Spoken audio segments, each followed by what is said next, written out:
Hola y bienvenidos a Amores Patos. Hi, welcome to Amores Patos. I'm your host, Anna. And I'm your host, Faby. This is a podcast where two best friends get together and talk about Duck facts, duck lore, duck finales, and DuckTales.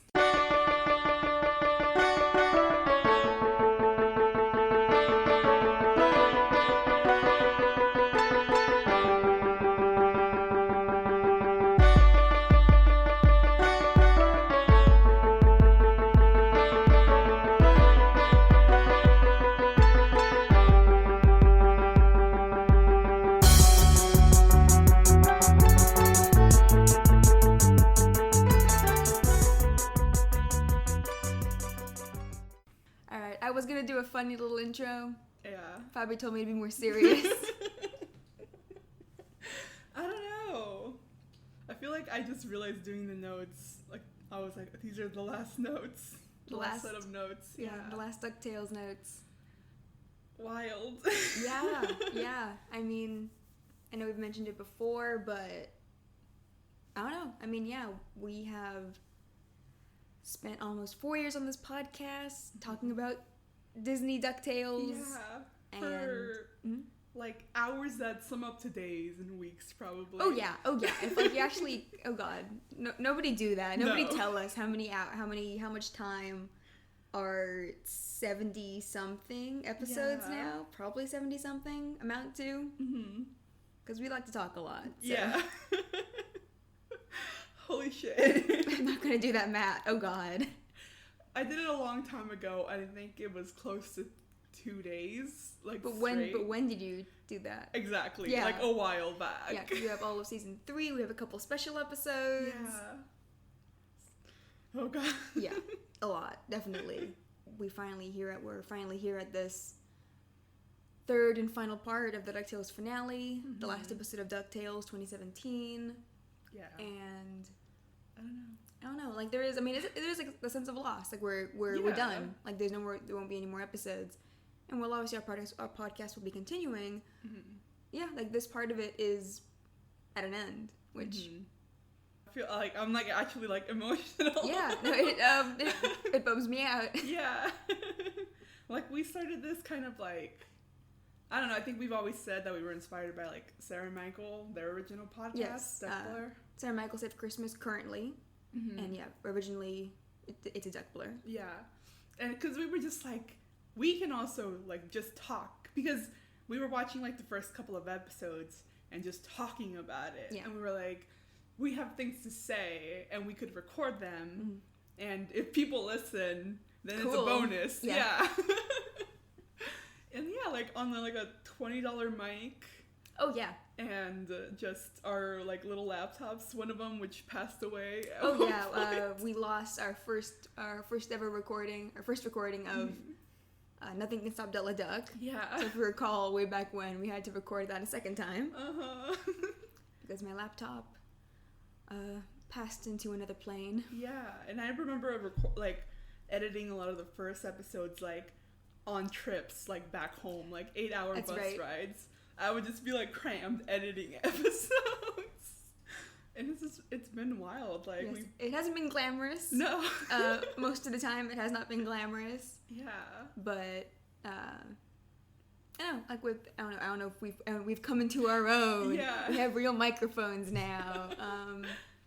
Yeah, I don't know. It's meant a lot to us to be able to record this and to have people who do listen and send in questions. Yeah, like we recognize people that's like has sent us messages throughout the whole time, and even recently, like any interaction we've had with like y'all or like crew, like yes, it's always like trust me that we like scream about these things to each other because it's insane.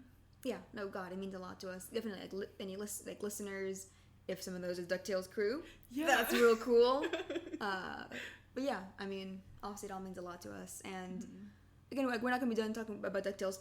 Like, this is not the last time we're talking about DuckTales. We do have our retrospective episode that will be out next. And we'll be talking about stuff from way back season 1. We'll be talking about our favorite episodes, our favorite characters. And we'll be asking you guys to send in basically if there's any episodes or characters or arcs you would like us to focus on. Yeah. Like, we'll likely talk about them anyway. Yeah. But we definitely want to hear from you guys. Mm-hmm. Yeah. As we, a little belatedly yeah. come to the end of DuckTales. I think it's wild because I don't think we ever caught up to the show.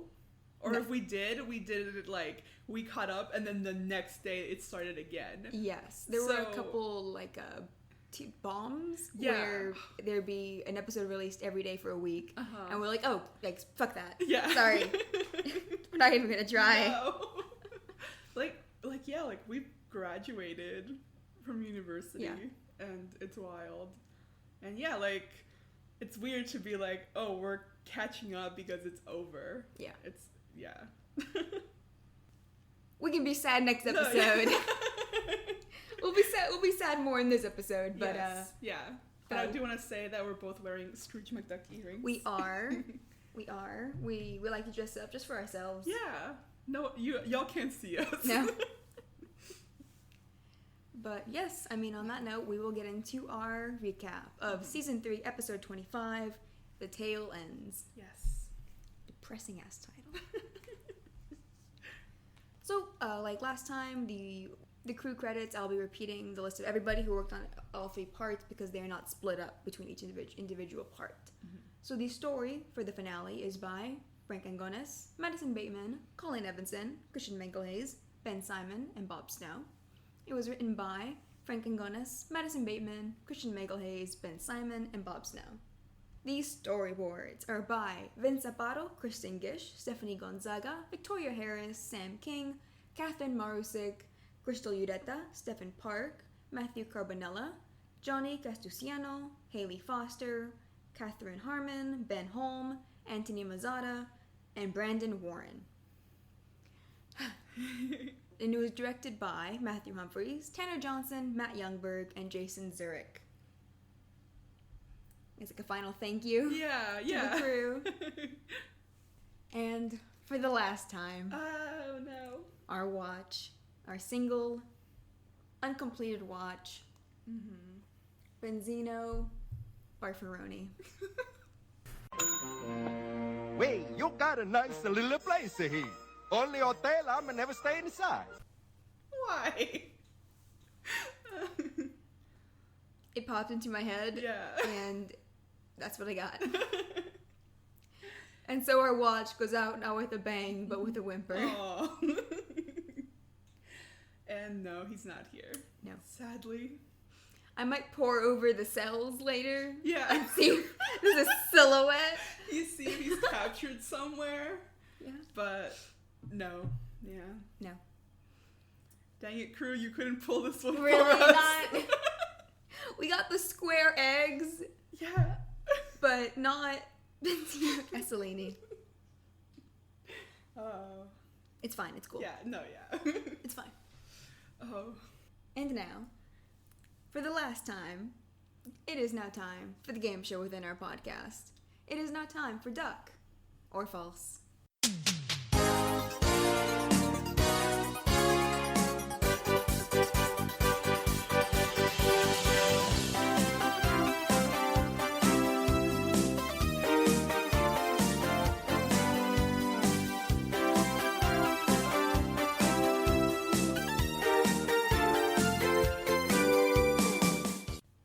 Faby, are you ready? Yeah. In the final episode of DuckTales 1987, the world is at risk of being turned to gold thanks to the magical curse of a golden A. doubloon, B. goose, or C. sun. Goose. Correct. Woo! I did it. I won the game. You won Duck or False. Yay! No, I'd have to go back and tally. Yeah. You might have won, but who knows? Who knows? Or maybe I should have tallied them, but that would be too many episodes for me to go back and listen to. I don't even remember when we started. I don't know either. Yeah. Who knows? Yeah, so that is the Golden Goose, the 2-part finale of DuckTales 1987, which I have mentioned before is the episode where we get Dijon lore. Oh, yeah. Because everyone wanted that. Everybody's favorite. like crowd pleaser. Oh. Dijon. I hate it. He sucked. Yeah, he did. It's a terrible character. Mm-hmm. Wow. All right, and with that, we will get into our final episode of DuckTales 2017. Yeah, and it starts with the wreck of 2 planes. Yes. And yeah, the Sun Chaser got fucked up pretty well. Yeah. It like nosedived really hard. It's missing a wing. Both wings? Because I think the opposite wing is the one that Don Carnage crashed into. Yeah. But I think they lost both in the crash. Yep. Yikes. But the kids are fine. Yeah, I guess yeah, they all like just tumbled out of the cockpit and into the sand. Yeah. And we see the wreckage of Don Carnage's plane, the Egret. Mm-hmm. And we don't see Don Carnage. No, we don't. So rest in peace. we can assume he died, I guess. Yeah. Because unlike other villains who, like, when we don't see them again, it's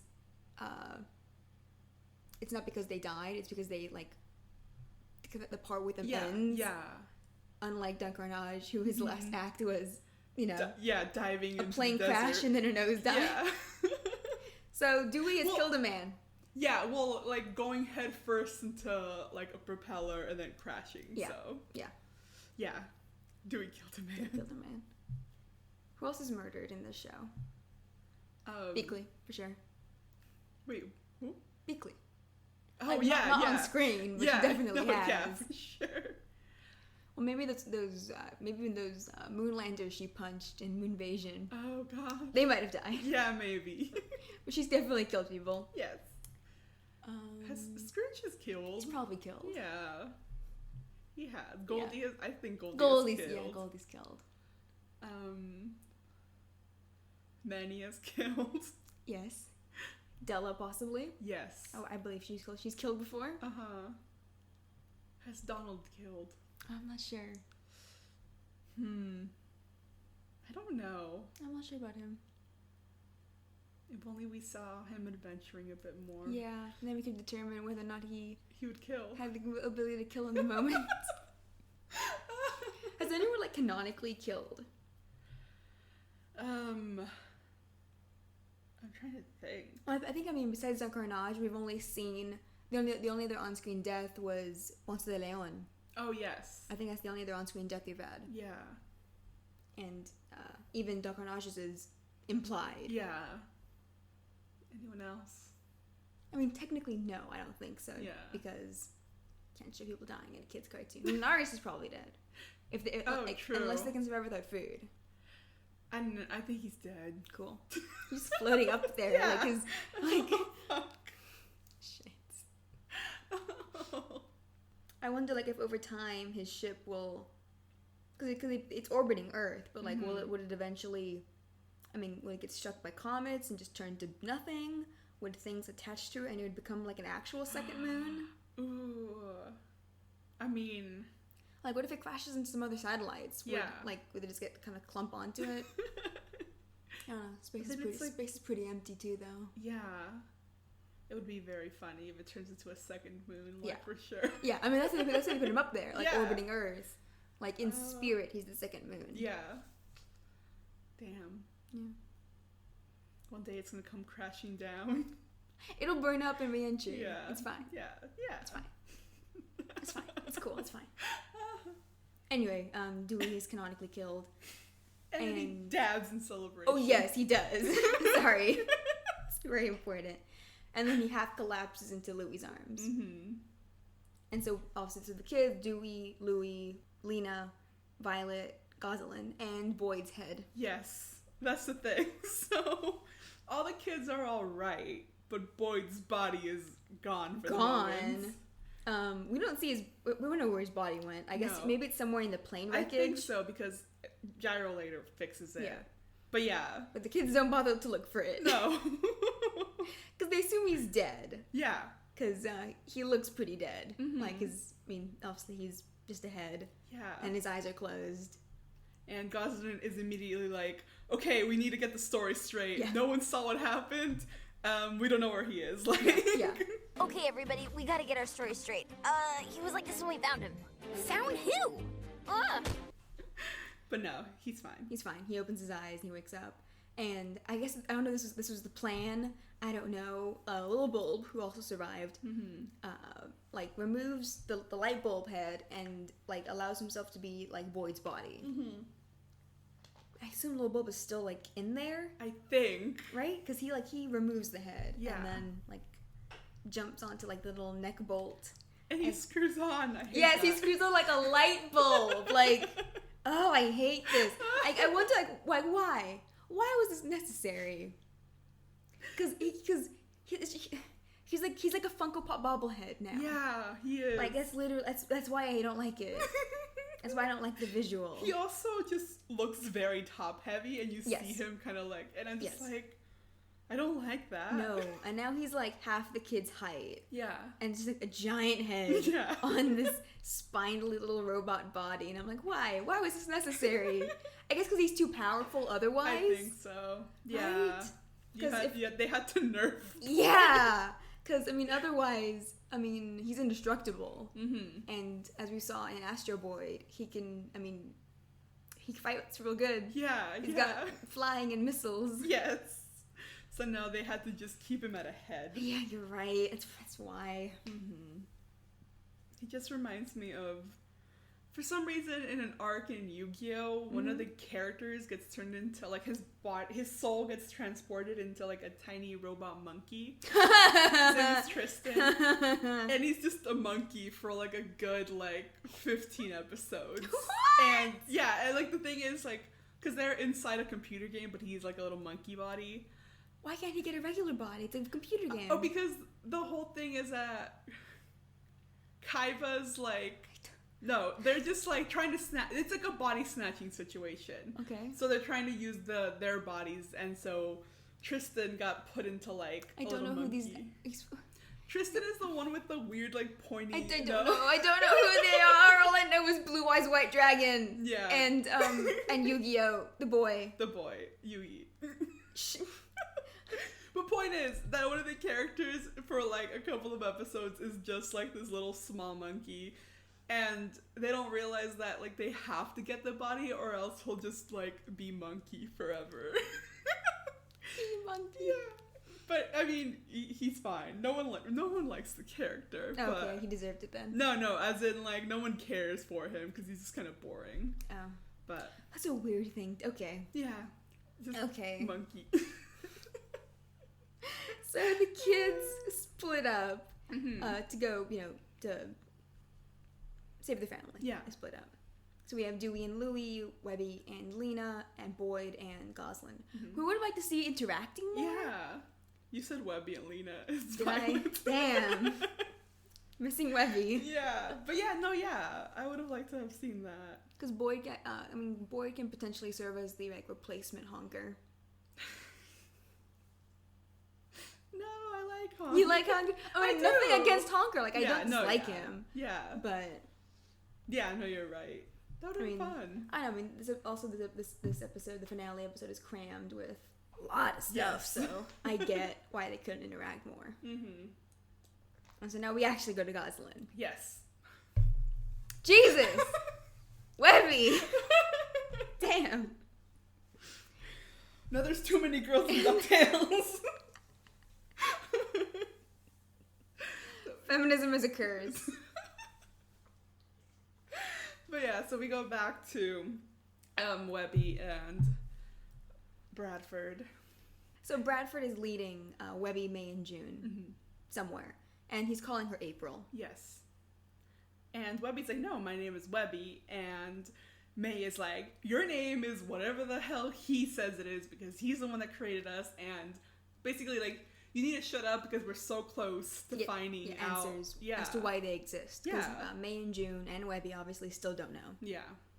And Bradford's like, well, the answer is right through this doorway. Mm-hmm. And we get this really cool shot of, at the end of this thin outcropping, like a plinth. What is this? It's just like an altar almost with hieroglyphs carved into it. Mm-hmm. And this the circular symbol that we see throughout the Lost Library. And we get this cool like cinematic shot, like going in a circle around this outcropping. Till we go to like basically Webby's point of view, looking at it, and then behind it there's like this huge statue of like an eagle on top of a world. It's just like spooky. And so Webby's led forward to it. And the significance of this is never explained. No. So we don't know why this is like a summoning point. Yeah. Or anything. Like why she had to go here for this to appear to her. Like why it couldn't happen at any other time. That's not explained. No. Which I don't mind too much. What about you? I mean, I think that I thought Bradford was going to explain it. Yeah, same, yeah. Yeah. But also, I mean, he's not going to tell her anything. Yeah, exactly. Either.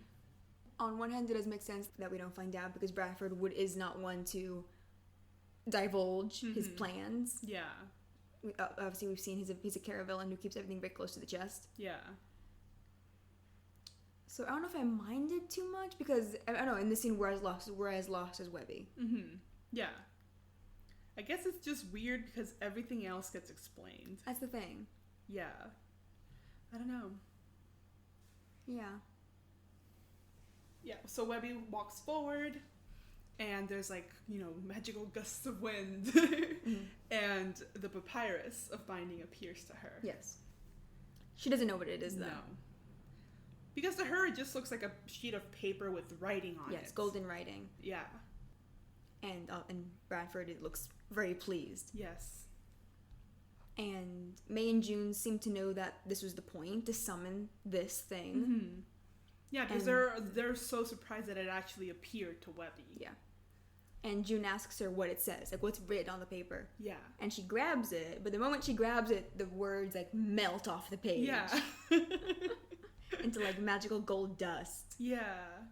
Which I think we'd seen before, like once the thing is complete, it like erases itself again. But yeah, to them, like the secret is gone. Yeah. Yeah. Because Webby, like, she follows the dust because it's like blown away by a magical wind, and she's like desperately reaching for it while holding on to the paper in one hand. She still doesn't have answer. She doesn't know why she was made, and it's like, girl, Bradford knows. Yeah, and Bradford tells her because the magical breeze also takes the paper from her hand, the papyrus. Yeah, and Bradford like catches it, and he like super casually is like, "Oh, like I created you to help me beat Scrooge. Like this is a thing that I wanted." Yeah, and you just did it. Yeah. So thanks. Yeah. Like that she served her purpose. Who am I? Why was I made? Oh, I created you to help me defeat Scrooge McDuck once and for all. And with this, you just did. I love the shot of how he's animated there. Yeah. Sinister as hell. And then May comes up and just clocks her on the head. Yeah. And knocks her out. Holy shit. Yeah, obviously leaving Webby with no answers. No. She has no idea what this thing is. And so we go back to a shot of Scrooge all tied up. It's like his point of view. Regaining consciousness. Yeah. Because last we saw, he had been knocked out by May outside in the desert.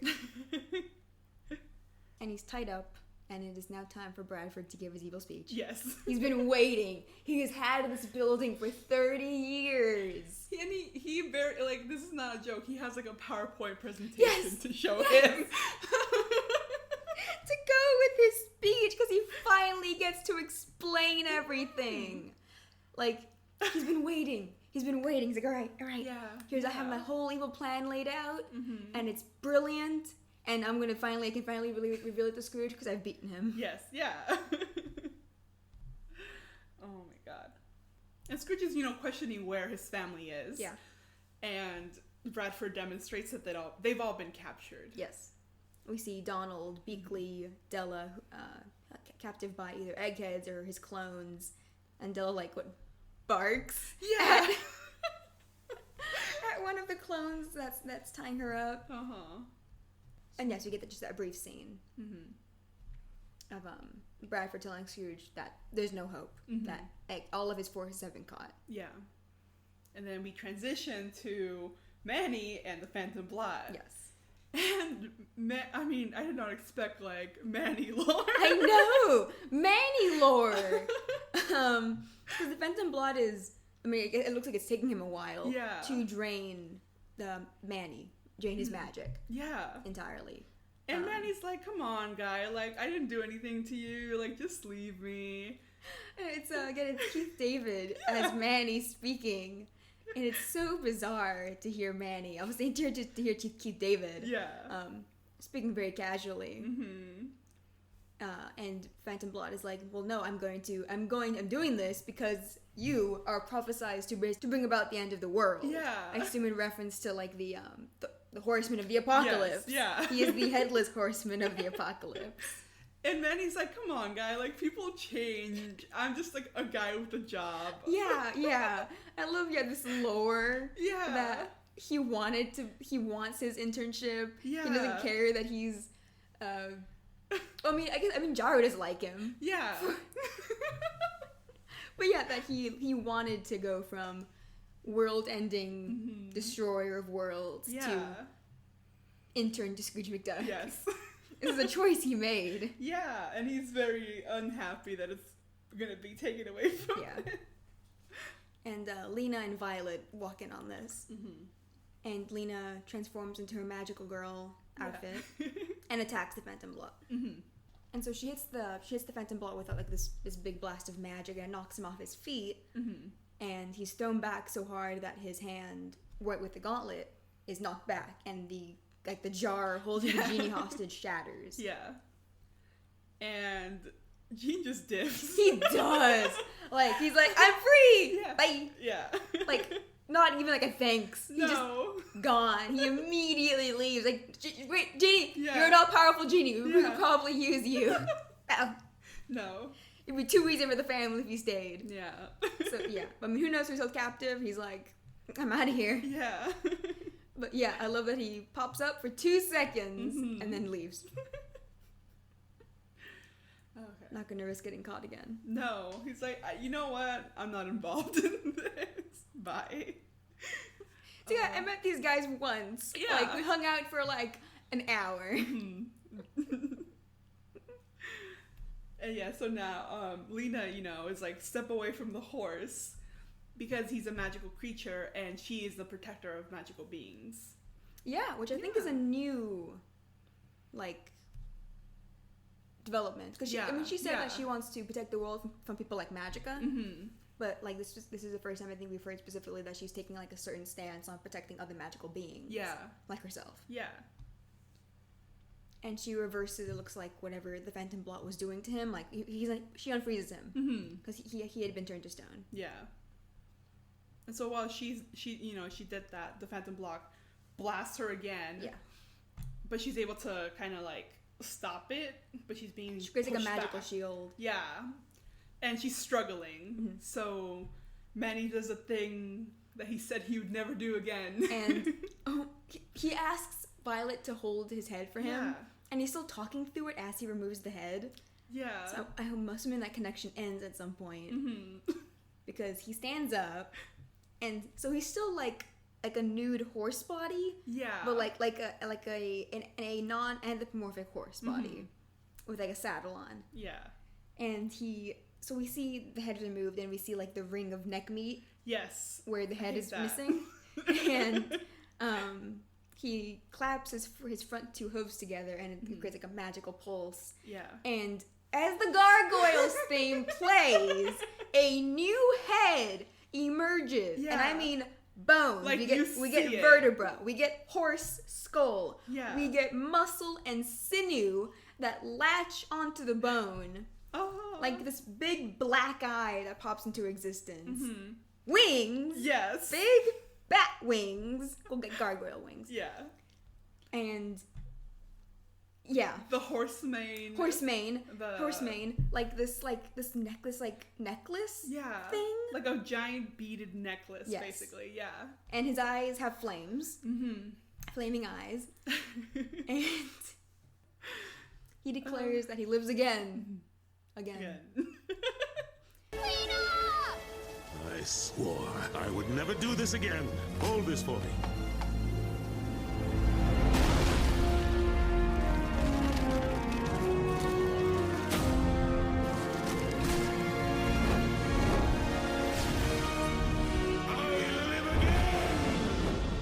again.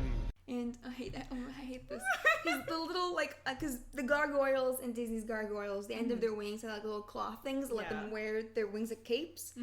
A brilliant character design choice. Yeah. Manny's have little horse hooves at the ends of them. Yes. Oh, let me see. They do. Because otherwise, they would just be the solid black. There are clearly horse hooves. Oh, yeah, they are. They are. I hadn't seen that. Ew. I hate this show. And he still, like, has the saddle. Like, that's his, like, belt now. Holy shit. I'm annoyed now because the belt is reminiscent of Goliath's belt. Amazing.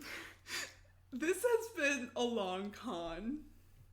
Like I just imagine crew like giggling as they were like, Yes. yeah, look at Manny. They don't even know. Yeah, that he is an ageless demon that is meant to end the world, but it's one thing, he decides to be an intern. Yeah. A science intern. And not only that, but it is a secret Gargoyles reference, which they bring Keith David into voice.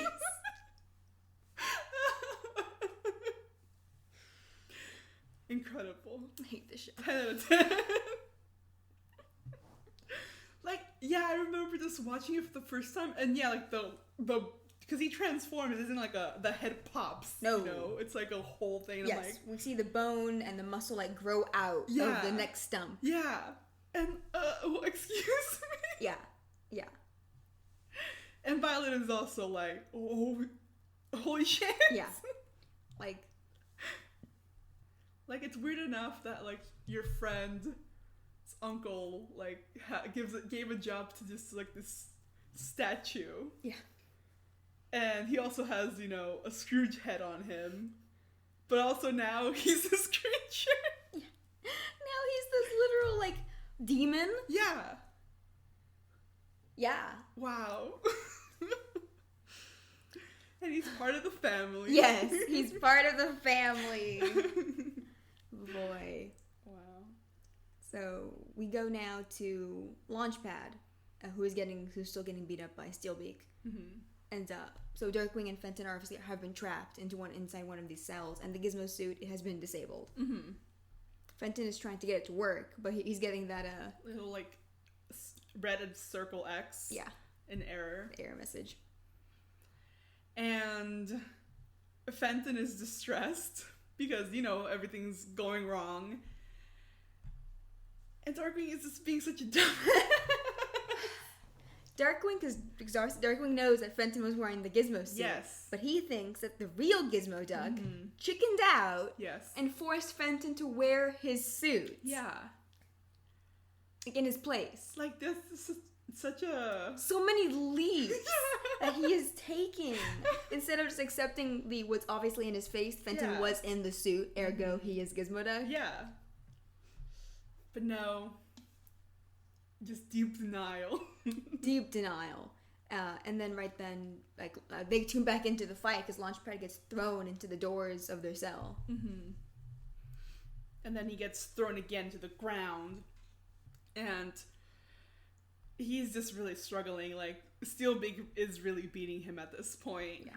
He can barely get up. Yeah, at this point he gives up. Like, he doesn't get back up. But then Gosalyn joins the fight. I can't do it. I can. Let's get dangerous. How did she even climb onto this? I don't know. She climbed onto the giant Stokely statue. And she has loaded Boyd onto her crossbow. And she declares that it's time to get dangerous. Yeah. And she shoots Boyd. Yes.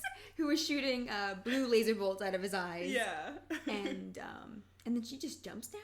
Yeah. Okay. And Steelbeak gets out of the way. Yeah. Yeah, so they both come to they land in front of Launchpad and they're looking at Gizmo Duck, Fenton, and Darkwing. Yes. And they love Boyd is like to Fenton, I'm ahead now. Yeah. Yes. Yes, I can see. Yes, we can see that.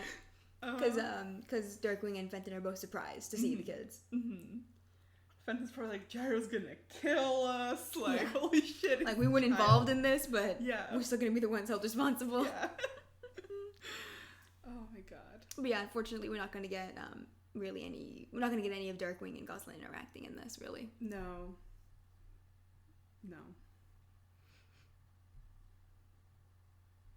Anyway. We go back to Dewey and Louie, who are lost. They've all run in from the plane, and they've just ended up in some part of this massive space, and we see just some of the rows of hundreds of cells, and they're all dark. Yeah.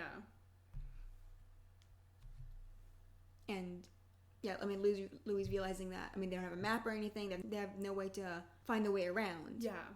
But Dewey has spotted the arrow mark that Huey made on the wall earlier. And they have Huey's Junior Witcher guidebook, which he left behind, as we learned in the second part of the finale. Did we even describe the arrow? I mean, it's just an arrow with like 3 little like dash marks on the end of it. Yeah. And Louie opens up the guidebook to the guide to arrows, and they use that they follow that, and so they know which way to go. Yeah. To follow. And so we go back to the cells, but these are the cells that like Huey, Ludwig, Gyro, and Gandra are in. Yes, and we see what each of them are doing. Gandra's trying to use her nanites to somehow like deactivate the cell, like to get out, but it's not working. Gyro is writing on the cell door because it's that solid like plastic thing.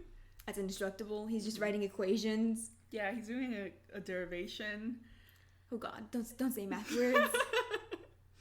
There's a triangle there. There's a triangle there. It's a right angle.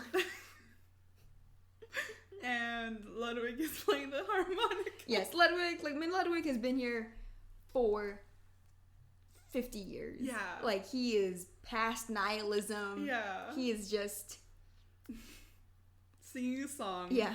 He's playing a harmonica and singing a song. He's got those old, about to be erased from existence. Because of Bradford's multi-decade-long scheme, blues. Yeah.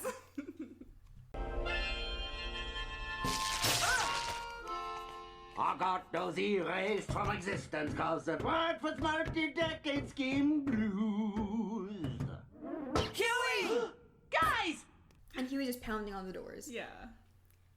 Right when Dewey and Louie find him. Yeah. And they run by Gyro first, and Gyro tries to, like, tell him to do some... They try to get him to like, get him out, but he does it in a way that's like blah blah blah. Yeah, like complicated science explanation. Yeah. And the kids are like, we're just children. Yeah. So he's like, just cut the red wire. Yeah, and Gyro, who is now very petty about the kids having trumped him in every other instance, is very bitter about how when things get hard, they just say, we're children. Yeah. This is so funny, like... Gyro's deliveries are always the greatest. It's so funny. Oh god. It's like they're gonna help you out either way. Yeah. Well, they would have helped you out. But they can't. No. Cool, they do get Huey out. Yes. But yeah. So Huey's like, oh, you know, like, how did you guys find me? He goes to hug his brothers, and Louie, informs him that the Junior Witcher guidebook has the answer to everything. And Huey is touched that they used his guidebook to find him. Yeah. And I'm like, yeah, okay. Yeah. It's the least you can do.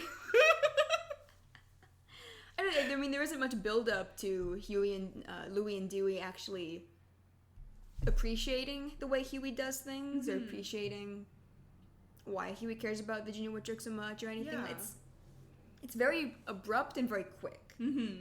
It feels like it's like, okay, yeah, it's kind of what I wanted. But again, you didn't do any of the setup. Yeah.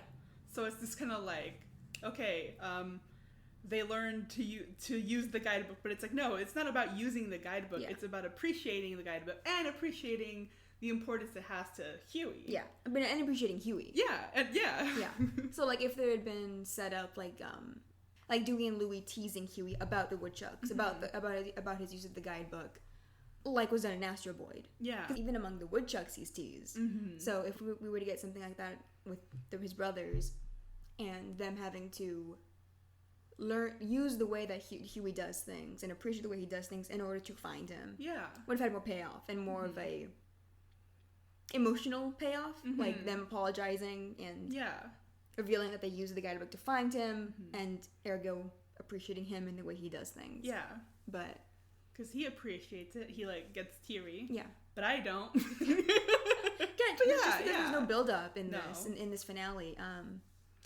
I feel like to me that it's not like there isn't a sense that things have changed, that like they're not gonna tease him about it in the future. Yeah. It's like, oh, it was useful for us one time.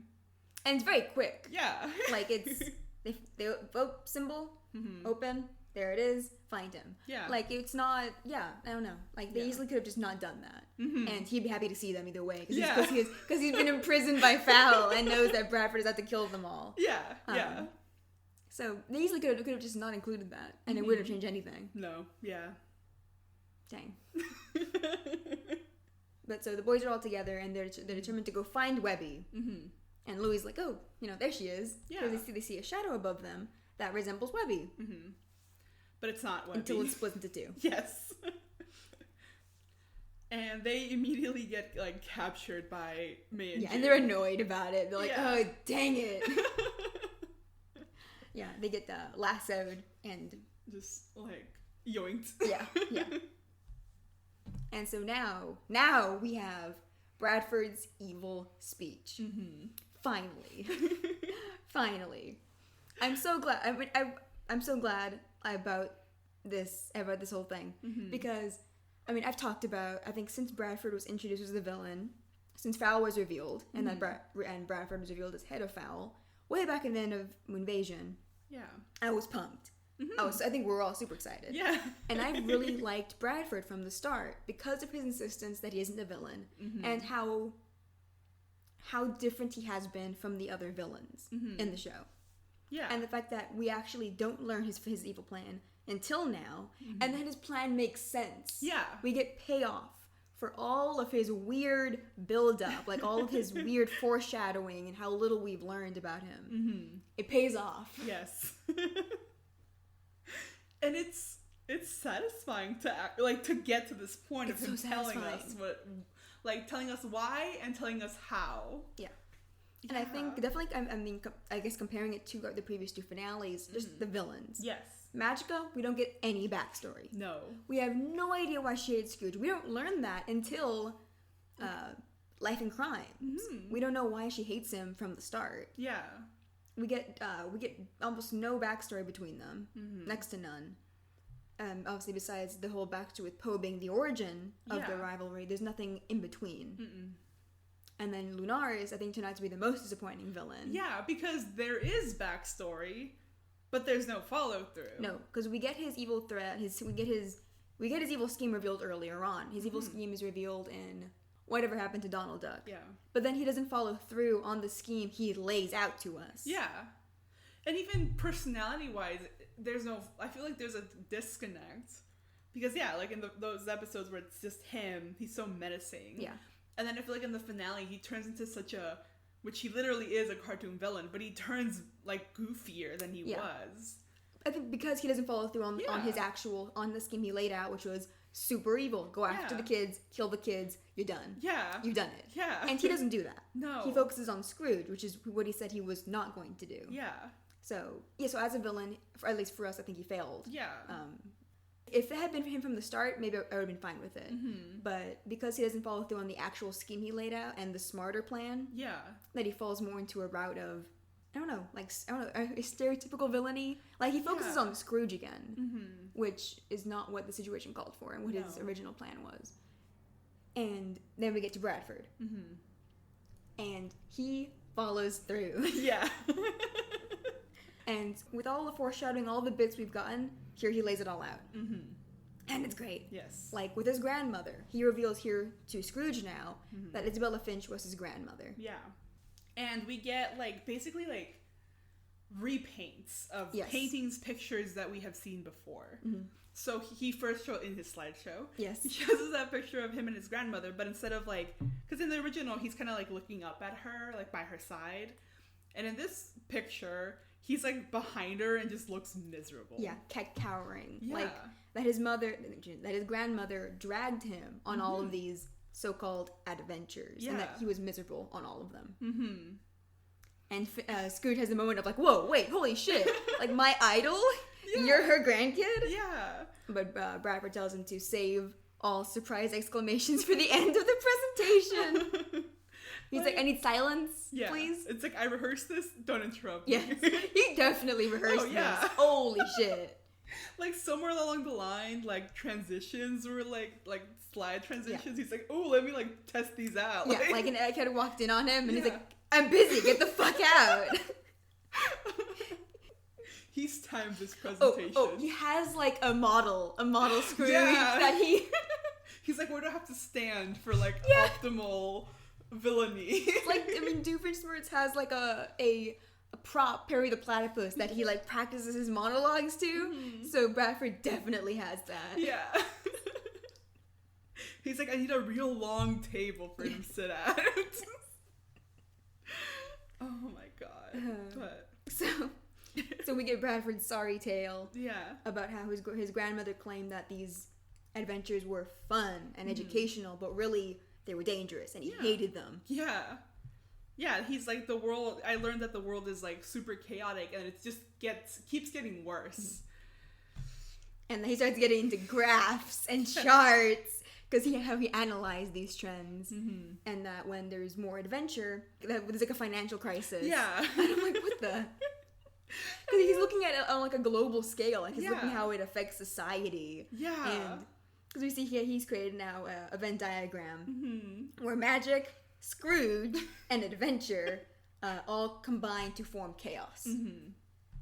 Holy shit. Yeah, and he just sees all this as unpredictability and danger and something that can't be controlled, something that is that shouldn't be allowed. Yeah. So he says, like, I dedicated my life to try to contain this chaos. Yeah. And we get a slideshow of that chaos. Like, an example of it is when Louis got god powers and turned an entire park of people to solid gold. Yeah. And I'm like, it's fair. Yeah, it's fair enough. If there hadn't been like a magic trial, which is quickly reversed, Louis would have been responsible for the deaths of dozens. Yeah. Fuck. And so we get several images of Bradford throughout his life, talking about how he dedicated his life to this pursuit of containing the chaos. So we get him, like, studying, and he has the same expression, like the same, like, it's like he got, like, it's a photo taken of him at the exact wrong moment. Yeah, it's like eyes half lidded, mouth open. Yeah, like, it's a terrible picture, and he's captured in the same expression every time. Yeah, it's at funny. His graduation, I'm assuming. When he became an agent of Fowl, when he became an agent of Shush. Yes. And then when he was with Fowl, and then as Scrooge's CEO. Yeah, it's a fun little gag. Like, he couldn't even find, like, a good photo of himself. Like, oh my god. And he lists how, like, in the past 30 years they've seen the entire Disney afternoon has come up. Yeah, God, that picture of... I know, some of these pictures, I'm like, how do you get these photos? Exactly, yeah. Like, where does he have all these cameras posted? Because there's screenshots. There's screenshots of past episodes, which is hilarious. Yeah. Yeah, talking like the various dangers that have presented themselves just in the recent time. Yeah. Like the Rescue Rangers, supervillains, flying bears, bouncing bears, living statues. But yeah, listing all the threats from previous episodes. And all these, a troop of goofs, misfits, and adventures, which is the next slide, which has Gizmo Duck and Watermelon Mickey. Oh, Jesus, how do you get that photo? What the? I wonder how he got all these photos. Yeah, one of them is the end of Astro Boy. Like, with the gradient in the back. Yeah. Who knows? He knows. Also, I'm like, who chose these screenshots? Yeah. Like, at least pick ones that he could have reasonably, like, gotten, like, from a security camera. Yeah. So far, that's, like, one of these. They're, like, the Gizmo Duck one. Yeah. Just in the past 30 years, we've seen hyper-intelligent rodents, caped crusaders, flying bears, bouncing bears, living statues, and a veritable troop of goofs, misfits, And all these events of the past century have one man in common. Who could it be? So Bradford's saying that all of this insanity has one person in common, and it's Scrooge. Yeah. And we cycle through a couple photos of Scrooge on various adventures. Yeah. Again, how did you get these photos? Yeah, I'm like, are these recreations? There weren't cameras. No. Like in the first Christmas one? Yeah. That was like 1890s. Yeah. There were not usable cameras around. Are these recreations? I guess. Like digital recreations? But yes. so Bradford is laying this all out as Scrooge's fault. As Scrooge is the one who is at the center of all of this chaos. Yeah. And then he goes on to say that he did try to like rein Scrooge in. And we get like the darkest implication. This is just implied. Yeah. But the darkest implication being that he killed Duckworth. Because we get a shot of Scrooge at one of his Christmas parties. And it's the Christmas party that he must have time traveled back to. Yes. Because it's current Scrooge at a party in which Duckworth is still living. Yeah. So we can assume this is one back in the 60s. And they're having a good old time. I mean, Duckworth looks like he always looks. Yeah, of course. He's smiling on the inside. Yeah. And we have Bradford in the photo glaring at Duckworth. Yeah. Or Scrooge, or both. Both. And the next shot... It's of Scrooge in mourning for his butler. And it's that, like, painting of... Like, Duckworth. It's the painting of Duckworth dusting a portrait of Scrooge. Yeah. It's like, Duckworth, we're gonna get a portrait of you. He's like, I'm busy right now. Yeah. And so the portrait painter painted him, dusting the portrait. And Bradford says, I try to isolate you. Hello? So again, it's not flat out said, but it is blatantly implied that he killed Duckworth or had Duckworth killed, whatever. He was somehow involved in Duckworth's death. Yes, which, yikes. Yeah. But that even though Bradford did that, it didn't work. It wasn't enough, and Scrooge's adventures kept getting bigger, and his family kept getting bigger. And we get that like big ol' end of season 2 photo of the whole family. The whole extended family. Yeah. Like, some of these people in the background are not family, but sure. And Bradford declares that, like, kids should be in school halls and shopping malls. It's just such a funny phrase to me. It's super dated also. Yeah. It's like, Bradford, malls are dying. Yeah. Nobody wants to go to malls anymore. No. When you can order everything online, Bradford. Yeah. But so he says that, that the kids should be in school. Yeah, they shouldn't be traveling across the world on adventures, basically. Yeah. But he's realized he can't stop him. So instead, he's going to make a deal. Yeah. Because as he has been insisting, he's a businessman, not a villain. As he poses very villainously on the table. Yeah. And Scrooge is like, well, you're also not much of a junior woodchuck because these nuts are terrible. These nuts are shit. Because he was untying himself the whole time. Yeah. Bradford was talking. And he runs down the table. Bradford left his cane in the middle of the table. And Scrooge runs down the table holding his cane. And he jumps down, hooks it on Bradford's arm, and launches him across the room into a pile of what looks like empty boxes. Or just boxes. And like some crates. We don't know if they're empty. Yeah. And he also, once that's over, he lunges at him with cane rays. Because Bradford kind of gets buried under the boxes. And Scrooge is like, all right, time to, knock him unconscious. Yeah. But the cane gets stopped by the sword. And the sword of Swanson. Yes. Because that's very important. It's not just a sword. It's sort of Swanson, which, as we learned, projects your inner strength or your inner... It amplifies your inner... who you are. Yeah. Yeah. And we've only seen it work for Scrooge, giving himself and the kid's armor, and it not working for Heron. Yeah. Because she doesn't have any inner strength. But for Bradford, who has loads of determination and inner strength, and he's the mastermind. Yeah. He is someone who is fully devoted and determined to accomplishing his goals. So the sword works for him. Yeah. And boy, does it work for him.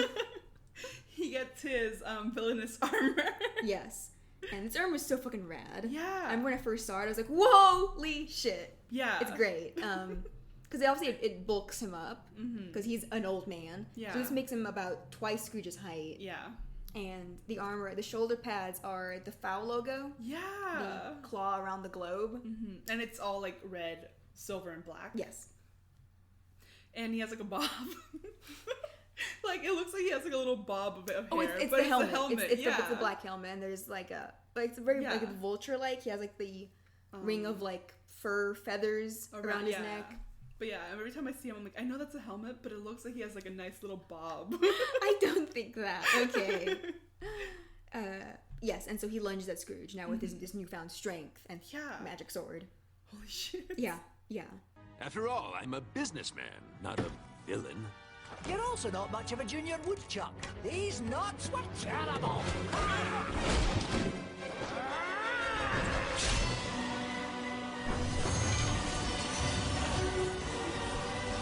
Now, on to new business. I mean, I think we talked about how Scrooge would beat him in a fight. Yeah. But he was ready. He had that there. Just in case. Yeah. So he found a way to fight and, we'll see, beat Scrooge in a fight. Yeah. Which I was not expecting from Bradford. No. So we go back to the captured family. Yes, and we see April, May, and June tied up Gyro, Gandra, and Ludwig instead of leaving them in their cells. Yeah. I guess because they knew how to get out now. Yeah. They're like, alright, taking you with us. And they're all tied together. Yeah. And Gandra was to like electrocute them. Yeah. With the nanites in her hands. But June leaps up and like ties her hands like to her face. To her face. So she'll only electrocute herself, I guess. And so we go to the kids, the boys who are tied up upside down on some ropes. In a callback to the very first episode. Yeah. When Webby tied them up and hung them from the ceiling. And Huey's like ready to like accept death. Yeah. Like as long as we're together, it'll be okay. And Louie's like, what? No, I don't want to die. What? But yeah, I love that Louie's like, no, we're not doing this. No.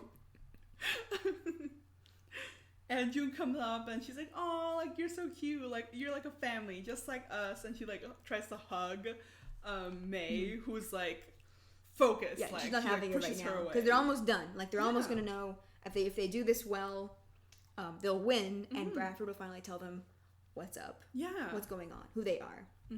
And again, I like the carry through of June and May's personalities. That June is the softer one, and May has become the harder one. Like she's the one who has to keep June on track, and is the one who's the most determined to find out the truth. Yeah, and I also like that she's like that, but she also is so desperate for like their approval. Yes. For their love and their approval, like in any way they can get it. Yeah. Which is very little. Yeah, and I'm like, it's so like heartbreaking because she's like, no, we need to do this, and she's like, and then they'll love us basically. Yeah. Oh God. But they're the closest they have. We see two parents. Yeah. Which is like almost flat out told to us within a few moments. But Dewey's like, ha, like you sick. That's what you think. Like Webby's out there and she's gonna hunt you down. Yeah. And but of course she's tied up behind them, and we get this pan of like it like divides, and then we get a shot of Webby behind them, like very sadly, like also tied up and hanging from the ceiling. Yeah. Dewey rallies. He's like, no, it's fine. Like Scrooge is fighting like that old ass. Yeah. Like Bradford. Like of course he's gonna win. Yeah. Like how hard can it be to beat that guy? Very hard. Yes. Cut to Scrooge being thrown like back first into the table. And Scrooge gets like the crap kicked out of him. Yeah, because we see that like, Bradford like lunges at him with the sword, and Scrooge manages to escape, but the table gets cut in half. Yeah, he splits in half with the sword. And Bradford chases him. And I guess the suit enhances its strength and everything, and he kicks Scrooge so hard he like kicks him halfway across the room. Yeah. And so we cut away from that fight briefly. Yeah, just showing us that Bradford is a match for Scrooge. Yeah. If not stronger than him. I love how the finales always end with Scrooge getting the absolute shit beaten out of him. It's a nice tradition. I guess. Though we'll see. This is the one where it's the most prolonged and the worst. Yeah. It's pretty brutal. Yeah, they take this man to the hospital after all this. Like, please, Jesus. His bones are 150 years old. Yeah. Look for, like, internal bleeding. Oh my god. Holy shit, yeah. But for a moment, we go back to, I don't know what to call this, like, room. The containment room. The containment room, sure. Where Launchpad and Goslin are fighting against Steelbeak. Mm-hmm. And Goslin, like, shoots an arrow that has, like... It's a trick arrow. Yeah, like, we see she's made trick arrows, which is fun. It's very Hawkeye. Who's the DC version? Green Arrow. Probably more Green Arrow-esque, because Green Arrow is known more for the trick arrows, I think. And Hawkeye too, but I don't like Jeremy Renner. Yeah. So I'm thinking about Green Arrow instead. And this one has bees. Yes, it's like a little beehive on a timer. Yeah. And Steelbeak like catches the arrow, like, oh, so cool. Yeah. But then it explodes in his face, releasing bees. And we see him get, like, chased off by the bees for a moment. Yeah. And we cut to Boyd, who's working very hard to, like, open the doors. But the way he's doing this. Yeah. Like, I already had to deal with him not having a body and him being a weird, terrible little Funko Pop looking thing. But now, like, he has a wire coming out of his mouth. And, like, it's hooked into the door's controls and he's trying to unlock it. And his pupils have become these spinning wheels, the progress spinning wheels you get on Max. Yeah. And I don't like looking at him doing that. It looks like it's like an alien movie, like when the thing is climbing out of the person's mouth. But it's just permanent. Yeah. Because it's just a wire. It's coming out of his mouth, and I hate it. But he can't unlock the door for whatever reason. And Fenton has a small breakdown because he's failed. Yeah, he's like, I couldn't save Gandra. Like, the kids are in danger.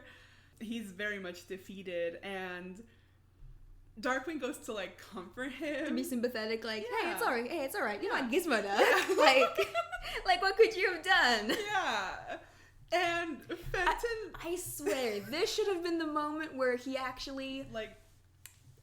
Because Fenton goes to say, I am Gizmo Duck. Yeah. But Darkwing interrupts him, and Fenton doesn't finish. No. Fenton should have spoken over him and told him, I am Gizmo Duck. Just grab him by the shoulders. I was about to say.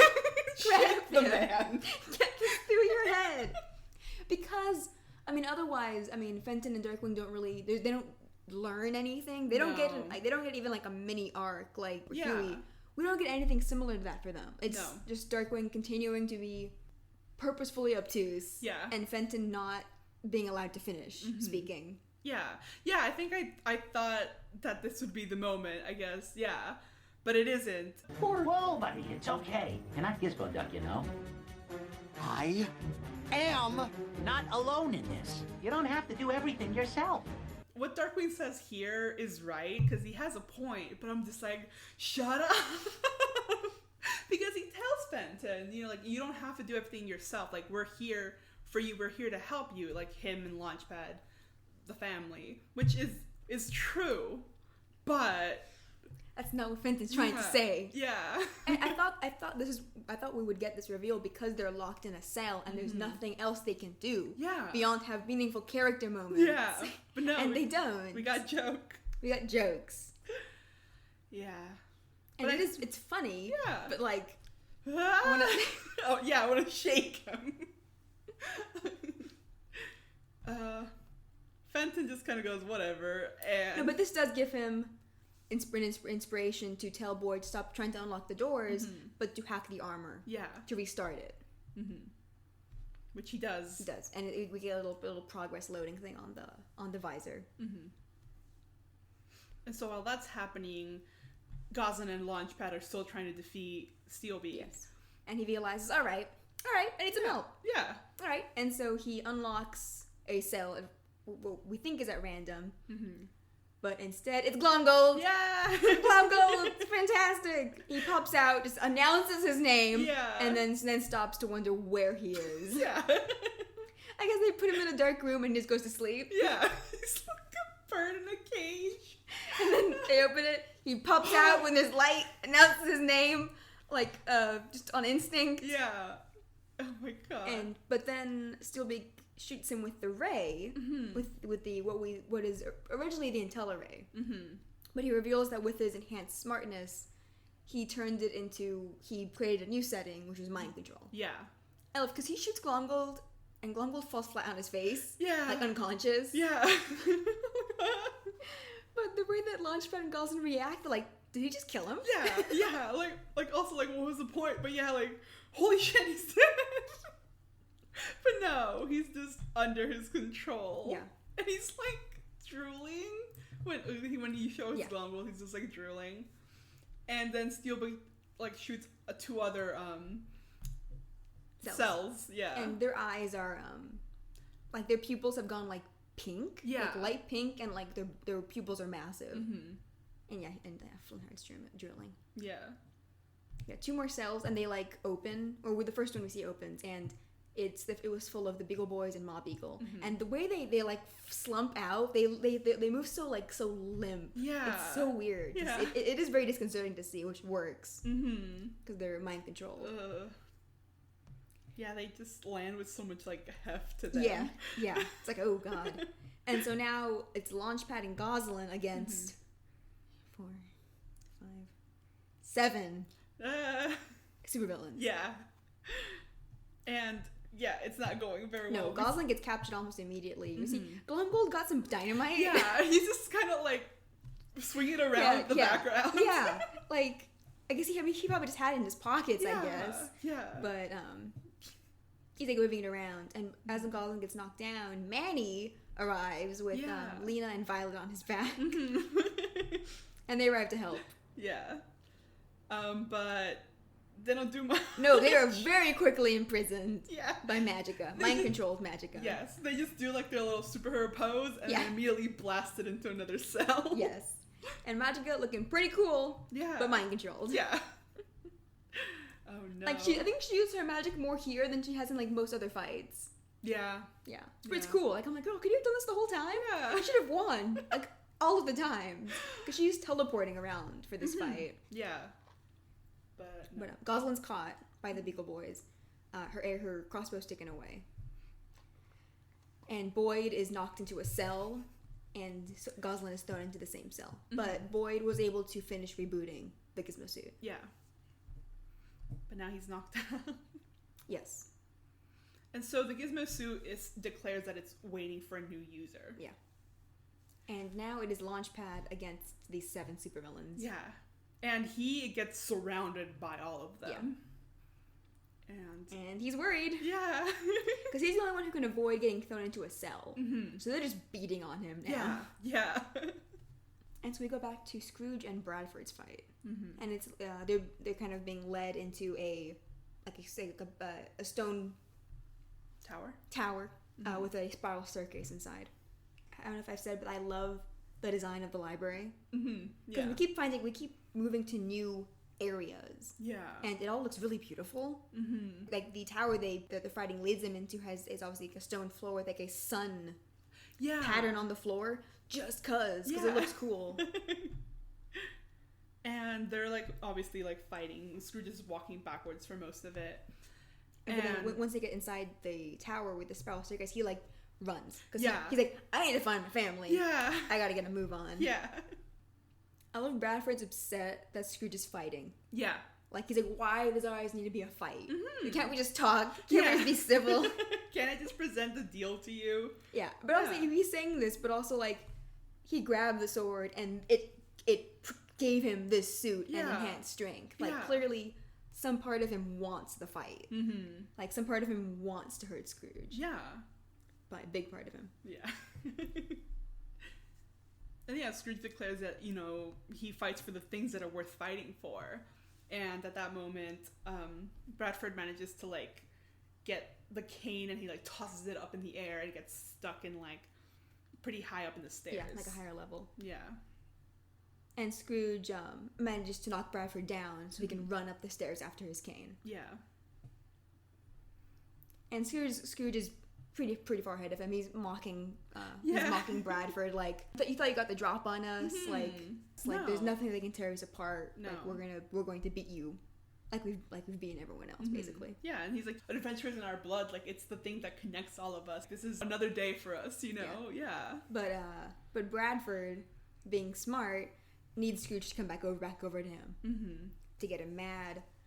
He reveals the final secret, basically, the final thing that he'd done against the family. Because he says, you know, like, I've already torn you apart once. And Scrooge is like, what are you talking about? Yeah.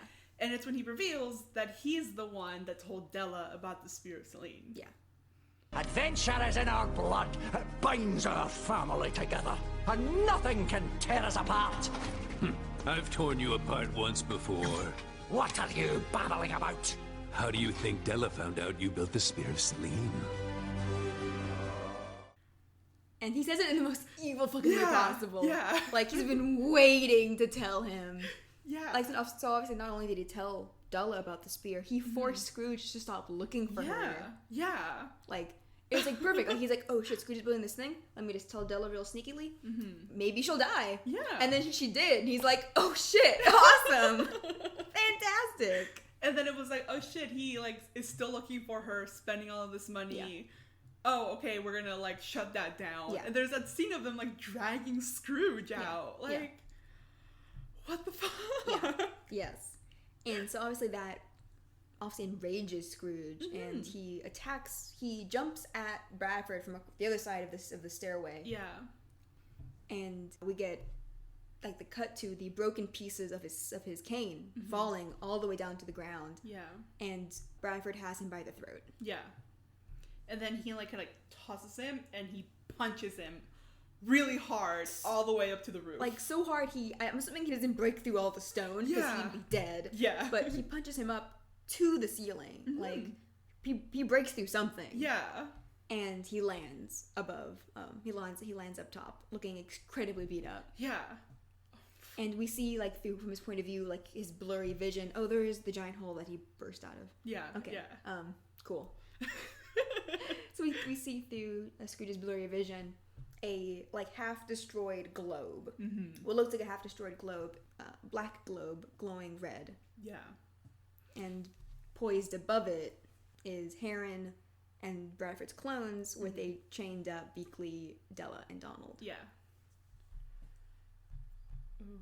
It's such like an eerie image because then we see that first and then we get like a shot of them and they're like on their knees in front of this like globe thing. Like the gaping, basically this gaping thing, and obviously the imagery of like the earth being torn in half is obviously symbolism.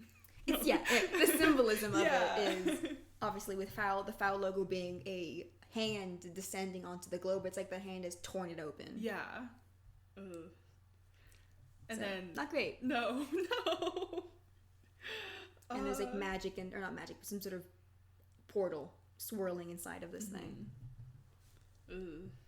And Bradford leaps out and lands in front of Scrooge, who has like no fight left in him. No, I mean, fuck, like both like spirit broken and like bones. Yes, broken. Yeah, definitely bones.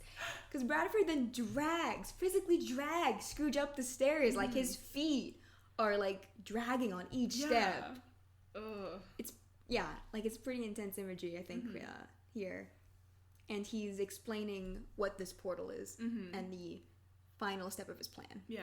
So he explains that like the Solego vortex, it no longer teleports, you know, people, objects to other dimensions, but it just completely destroys them from any reality existence. And Heron. Getting getting another jive in. Yeah, she like sees him in this armor outfit, and she's like, "Oh, like, look at you! Like, what a villain!" Yeah, look who's dressing the part of a villain. Yeah. And Bradford doesn't say anything, but he does look very annoyed. Because obviously he is, by his own assertion, he is not a villain. No, he's a businessman. Yes. And so he climbs the stairs and he leaves Scrooge there. And tells Scrooge how he's stolen a world's worth of adventure, of artifacts, and they'll all be thrown into this portal. Yeah. And Scrooge is like slumped on the steps, and he tries to say that his family's gonna stop this. Mm-hmm. But at that moment, Heron's like, no, are you talking about this family? And he shows them that, like, everyone's been captured. Yeah. And we get, like, a live video feed to May and June, who have captured Webby, Huey, Dewey, and Louie. And we see, in the back, Gyro, Gandra, and Ludwig. Mm-hmm. June calls Heron Mommy. Yeah. Which, woof. Yeah, like... Ouch. She sees Heron and she's like, hi, Mommy! And I'm like... June! Dang. Yeah. No, Heron is bad. Yeah, like I literally on my notes I have sad face. Oh no. Yeah, it's Bradford tells Scrooge, yeah, so I'm gonna kill all of them too. Yeah. And he says, I'm gonna kill everyone except you. Yeah. Because he like knows that somehow it's like a meta commentary almost that you always come back. Yeah. You're Scrooge McDuck. Yeah. So instead, everyone else is gonna get thrown in. Mm-hmm. Yes. Unless. Yes. The plan. So he like throws him a nice stack of paper. Yeah, a contract. Yeah. And the contract says that he's gonna let Scrooge and his family live, and Scrooge can live the rest of his days with them, as long as he agrees that he's never going to adventure ever again. Yeah. And the way he's gonna make sure that happens is by signing the contract on the Papyrus of Binding. Yes. Even if I tossed you in, you'd find a way back. You always do. You're Scrooge McDuck. So here's my offer. What's this? A contract. I will allow you to return home with your family to live out the rest of your days, as long as you agree to never adventure again. And to ensure you can't break this contract, you'll sign there, on the Papyrus of Binding.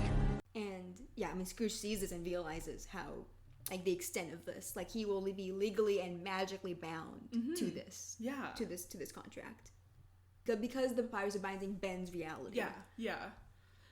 And Scrooge is kind of like, are you serious, Bradford? Like, if you wanted to get rid of, like, everything that's unpredictable, like, you'd have to get rid of your own people, your own agents. Yeah, and it's almost like Scrooge is like, aha! Yeah. Like, I got you there. And... Nope. Bradford, without prompting, there was no, like, swell in music, no, like... He doesn't talk? No. He like, sheathes the sword, turns around, grabs his two clones, and throws them, screaming, into the void. And they're gone. Yeah. And then we get a little shot of Heron, who's like, kind of chuckling, like, oh, wow. Looking smug about it, like, oh, ho, ho, dead people. Yeah. And Bradford pushes her in. Like, no prompting. No. Like, I like that. Like, I don't know, there's no... He doesn't say anything. No, he didn't say anything. There's no pause. No. There's no musical sting to be like, oh, something's gonna happen. He just pushes her. Yeah. No prompting. And it's Heron's reaction that really makes this. Yeah. Because as she's falling, at first she is kind of surprised. Yeah. But immediately she's smug. Yeah. Because she was right. Yeah. He's a villain. Yeah. In the end, he was wrong and she was right. Yeah. And that's all she cares about. Yeah. And then she dies. Yeah. She is erased from existence. Yeah. Oh, Bradford, how villainous. And bam! Bam! And I love we get the shot of her falling in. We see behind Scrooge. Mm-hmm. So we don't see his reaction, but we see it happen. Yeah. And the way we screamed when we were watching this. I did not expect it. And even watching it every time, it gives me chills just because it's insane. It's insane. Like on his part, it is so cold. Yeah. Like this is someone he has worked with and who he started Foul with 50 years ago. Yeah. Like he wouldn't be here without her. Mm-mm. And he still does not hesitate to kill her. And she's right. And she was right. and the fact that she is not even upset about it. No. Like her own like she feels so justified. Mm-hmm. Like that she doesn't even care that she's just been killed. Yeah. It's I'm just like, holy shit. And our death tally goes up.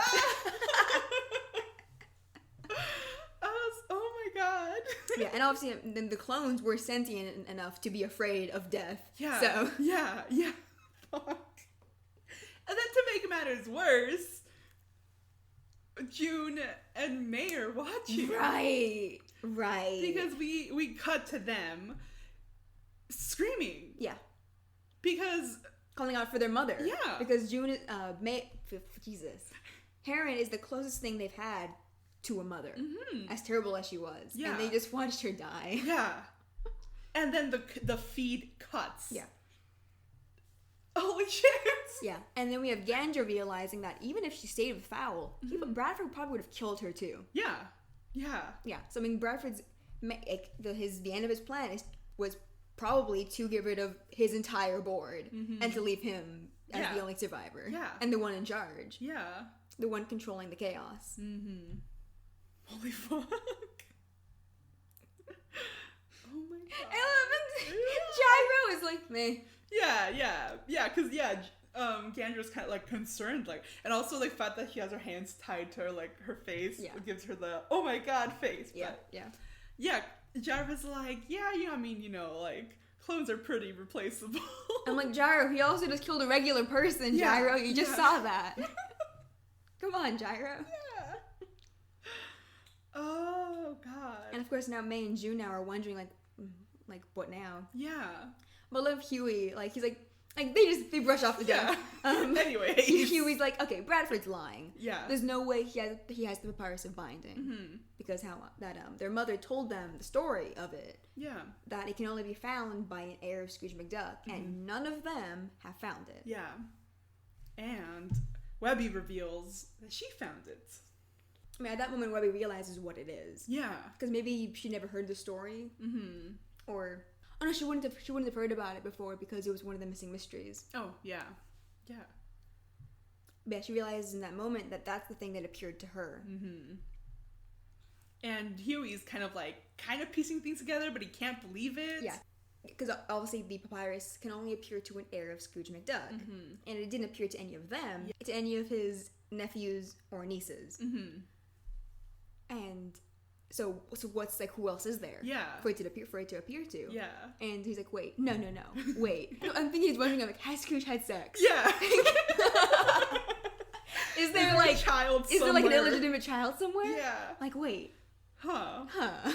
He's like, I'm not sure. Yeah. And so then they turn to Ludwig, which is funny because they have to little they have to wiggle to get because they're dangling from the rope. Mm-hmm. Because they turn to Ludwig, who should know what's going on. He's the one who knows the most. Mm-hmm. Maybe you could have asked him at any time. Yeah, yeah, he would have told you. He's so talkative. He's had nobody to talk to for 50 years besides Bradford. Yeah. But yeah, so he was kind of piecing it together. He's like, okay, so May and June were made from Webby, but who was Webby made from? Yeah. And Ludwig, casually as you please. It's like, well, your Uncle Scrooge, of course. And everyone is gasping. Everyone gasps. And Ludwig's like, y'all knew, right? Yeah. He's like, oh, you did? Okay, sorry. I'll give you a moment then to piece this together. I'm gonna give you a moment to adjust everything. Bradford needed Scrooge's descendant, so he made one. Webby is Scrooge's daughter? Bless me, bagpipes. And that is our big reveal. Yeah. Of many big reveals. Mm-hmm. That Webby is Scrooge's clone. Yeah. Or Scrooge's daughter. Yeah. Because Bradford needed a descendant of Scrooge. Mm-hmm. Because, he saw that the papyrus wasn't appearing to anyone else. Yeah. And so he created a direct descendant so that it would have to follow the letter of the law. Yeah. I guess. Yeah. But even then, that's the thing. Yeah. So he went with the literal meaning. Yes, literal heir. A blood relative. Yeah. But it didn't work with June or May. Because I guess the way Scrooge meant it meant his heir in a more, what's the word? In a spiritual sense. Yeah. His spiritual heir. Mm-hmm. And that is Webby. Yeah. Blood or not. Yeah. She is his spiritual heir of Clan McDuck, of Scrooge McDuck, of anything. Because the papyrus did not appear to May or June, who, as direct clones of Webby, are also like Scrooge's biological daughters. Yeah. But the fact that it didn't appear to them and only appeared to Webby means that blood related or not, she is his heir in that spiritual sense. Because blood was not the thing that decided it in the end. Yeah, yeah. So that's great. So we were also right about Webby being Scrooge's heir. We just didn't predict her being his clone. No. Like, our clone theory and our heir theories were two different theories. Yeah. We didn't cross them. We didn't. And she's so cute. She's I think we did assume it was Scrooge who had been cloned, and we were right. Yeah, we were right. Yeah, we were right in the sense that we thought. Well, we're right in the spiritual sense. Yes, in the spiritual sense. That's all that matters. We're right because there is a Scrooge clone. There are Scrooge clones, but we thought that June and May were direct clones of Scrooge. Yes, and that Webby as a non-blood relative would still be Scrooge's heir. Yeah, yeah. So it was just our theories combined. Yeah. Which is fine. Yeah. Like you said, we were right in the spiritual sense. And that's all that matters. We won DuckTales. Yes, we won. So, I mean, I guess this does imply that Scrooge is trans. Yes. So that's fun. Yeah. Because, I mean, I'm going to assume, like, otherwise that means that Bradford had to tell Heron to keep out the Y chromosome and make Scrooge's clone a female clone. And that seems like more effort than Bradford would care to put in. Yeah. So. Yeah. Trans Scrooge. Either that or Webby, May, and June are all trans. Yeah. Which, either way. Which is possible delightful. Too. Yes, either way. Somebody's transgender. Yeah. Fantastic. It's literally it's the most likely possibility. And I love that because nobody looked up genetics or how chromosomes clone whatever. Yeah. So this is the most likely alternative. I don't know the science behind cloning, obviously. No, I don't either. Huzzah. Yeah. And so we have, Webby realizing that she's Scrooge's daughter. Yeah. And she does a cute little, bless me bagpipes. Yeah. And I think, because, there were so many indications. Yeah. Webby has been dressed as him so many times. Yeah. And, I don't know, her whole, her interest in the McDuck clan. There's just a lot. She also has, a lot of, similarities to Scrooge. Yeah. So I have not watched the whole series, with this knowledge. Yeah. So I need to do that. I know the Nightmare on Kilmotor Hill, she gets the little hair tufts and the cane and the hat. Yeah. And then in the Fountain of the Forever Glades, when she gets hurt and is tired, kind of devolves into Scrooge. So yeah, aw. Damn.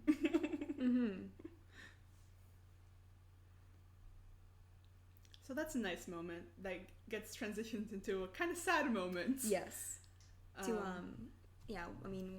May and June realizing that that's what they were made for. Yeah. And them, May saying okay, we were made to do this thing. That's the only reason Bradford ever created us. To summon the papyrus of binding. Yeah. And June is yeah, we couldn't even do that. We failed. And they just look so dejected, and they start crying. But of course, Webby's quick to reassure them that of course they are. Yeah. Them being clones doesn't give them any less worth. And May tries to lash out at Webby, well, what do you know? Heron made you do. Yeah. And Webby's yeah, sure, but I lived my whole life not knowing that, and she's obviously raised and loved by plenty of people. Yeah. She's Heron is not my family. My family are the people that have kept me safe, that will do anything to keep me safe. Family, she goes on a family speech that family is someone that will sacrifice. Its family is yours no matter who you are.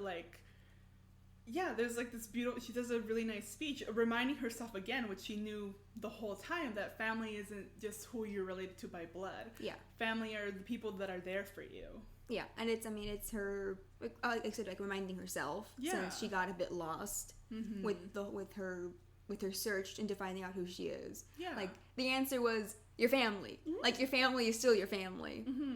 And, I mean, learning that she was created as a clone, like, doesn't really matter. No. It doesn't really change anything. Mm-mm. And I like that it's her realizing that. Yeah. Yeah, like, the boys are, I guess, technically her nephews, but... Oh, God. Hilarious. Yeah, that's so oh my funny. God, she can go on all the cousin trips. Yeah. With Donald, Della, Glassstone, and Feathery. Woo! Just a 12-year-old there. Yep. It can't go to any bars, but... No. Yeah. I mean, and this obviously speaks to, like, the heart of the show. Mm-hmm. So, like, that Webby is kind of that heart. Yeah. Yeah. And she also reassures May and June, like, you guys are also family to each other. Because they kept being told that they weren't even sisters. Yeah. And yeah. She reassures them that they have a place in her family, in their family. Yeah. And she asks them to help her save our family. Yeah. And I mean, the girls just kind of give a look at each other, but it's like yeah, okay, we'll do it. Yeah. And we go back to Launchpad getting the crap beaten out of him again, alone this time, obviously. And we see him as he falls to the ground. Mm-hmm. And he's apologizing to them, to, Darkwing Fenton. Who are watching this, and they can't help him. No. And he apologizes because he's not a hero. Yeah. And again, like, Launchpad's, like, self-esteem, like, the fact that because he's been around so many heroes, that he himself feels, that he isn't one, that he's not good enough. Yeah. To win here, and that he's gonna fail them. Yeah. So he's literally, like, laying on the floor, and Fenton behind him says, no, like, you're ridiculous, like, you're literally the reason I'm a hero, like, you inspired me. And I'm like, oh, thank God, call back. Yes.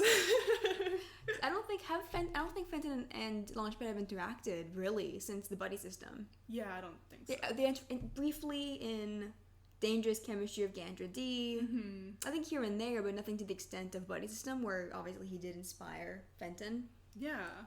And obviously we get that callback here, and we get the callback again with Darkwing. Mm-hmm. That's also like, yeah, like you're also why I'm a hero. And we get like Goslin, who also says like, you also inspired me. I appreciate this. Yeah. Because we have seen obviously most prominently with Darkwing and Fenton that he's the reason they become heroes. Yeah. Like how much he believes in them. Yeah. I mean, especially with Darkwing. Mm-hmm. Like, obviously, we see that continuing through Let's Get Dangerous. Mm-hmm. So that was really nice to see. Yeah. And then we see Penumbra! Yeah, which is nice. That was nice to see her again. Yeah. And we see the Rescue Rangers. The Rescue Rangers? Just tiny. Who I guess are now heroes as well, in their own little way, because they also say that he inspired them. Yeah, yeah. Yeah. I mean, who knows what they've been up to?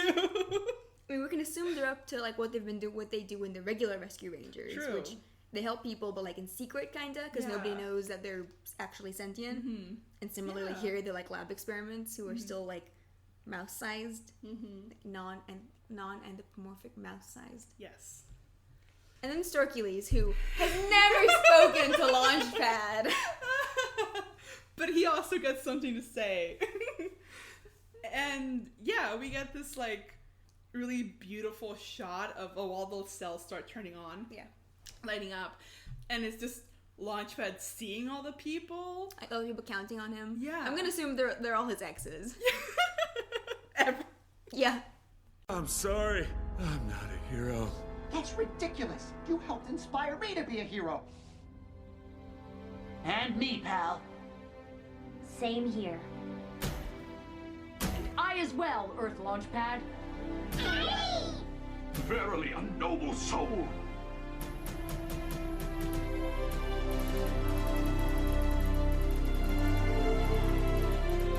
We may be heroes, but you have the heart of one. Awaiting new user. Say it. Calamity Lunar Size! Close enough. I don't know. And now he's about to become a hero. Yeah. Because we see the Gizmo suit at his feet is still the voice, the robotic AI. The AI is still saying that it's awaiting a new user. Like, it's ready to use. It's ready to be used. And Fenton encourages him to put it on. And so Launchpad kind of says the phrase. Yeah, I guess he's never heard it actually spoken. Yeah. I'm like, he's heard it from a distance. Yeah. And we get this shot, it looks so cool, of like, just zooming in on Launchpad's face as he realizes what he has to do. Yeah. And the AI's like, yeah, close enough. Yeah. And the suit latches on to Launchpad. And a pretty cool transformation sequence. Yeah. Also, Launchpad's a big guy, so I think he does look bigger. Yeah. I think the suit, the Gizmo suit does look bigger on him, because he's a big dude compared to the very shrimpy Fenton. And yeah, it's like he gets like the helmet kind of like does a little round around the villains, and Launchpad catches it and puts it on, and he's just like standing there with the suit. With the suit on. Yeah. And Steelbook at first kind of like sarcastically is like, oh ho ho, who are you supposed to be? And he reminds us. Yes, that he's a pilot.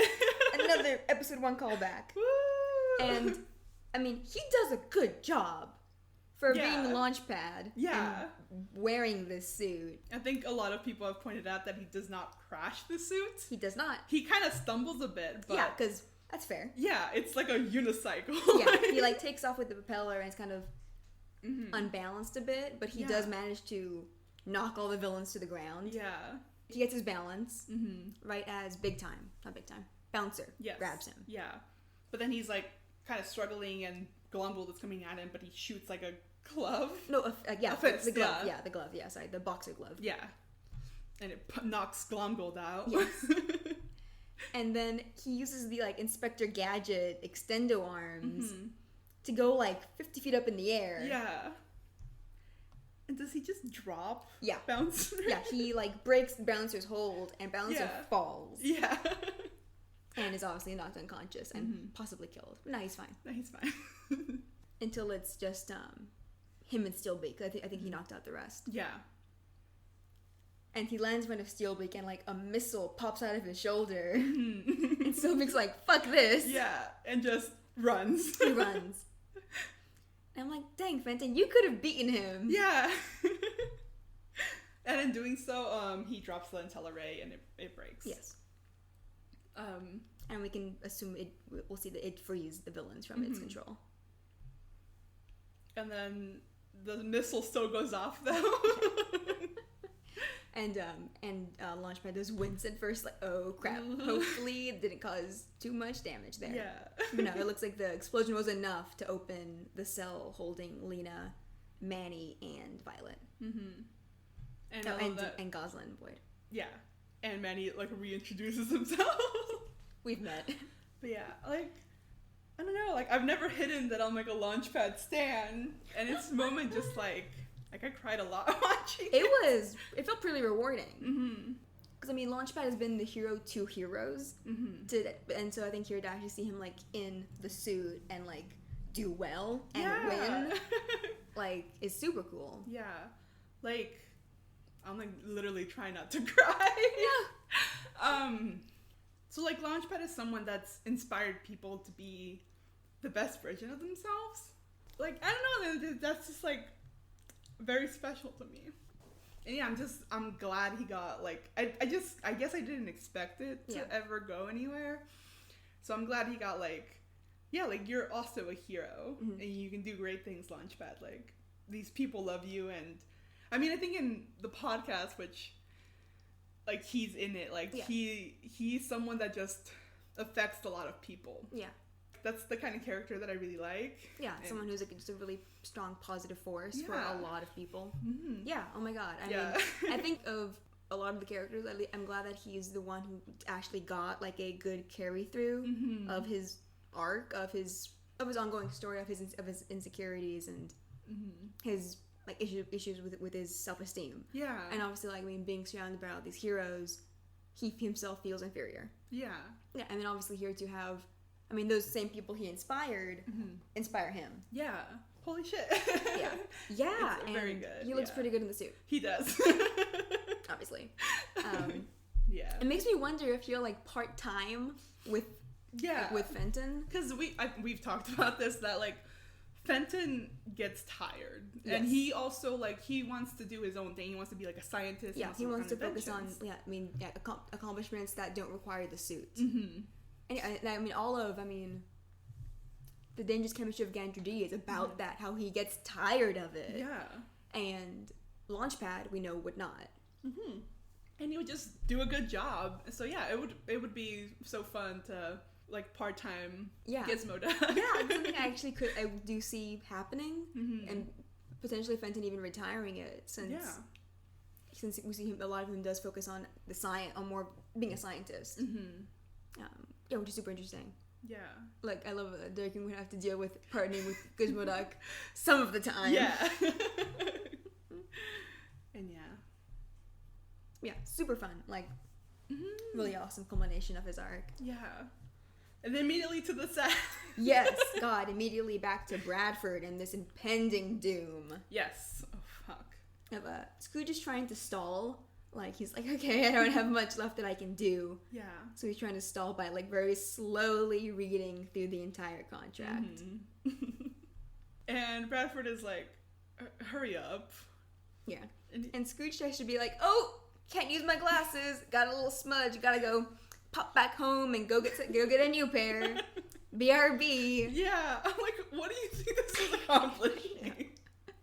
And Bradford's like, yeah, I've had enough. Yeah. And so he fires like this scorching beam of energy, which I don't think this is the first time we see it, right? Yeah. And it like leaves this giant scorch mark on the ground right next to Scrooge. It like brushes right past him. Yeah. And Scrooge immediately stops, like, oh shit. That's new. And so Bradford declares that Scrooge needs some incentive to sign this contract. Yeah. Maybe the life of his most trusted ally. And obviously Donald, Della, and Beakley are still chained up on their knees. And so he, like, dragging the sword behind them, walks behind them like, eeny, meeny, miny, Donald. Yeah. Which I was like, holy shit. Yeah, I remember watching and being like, oh crap, like who? Like, who's it gonna be? Yeah. And it's Donald.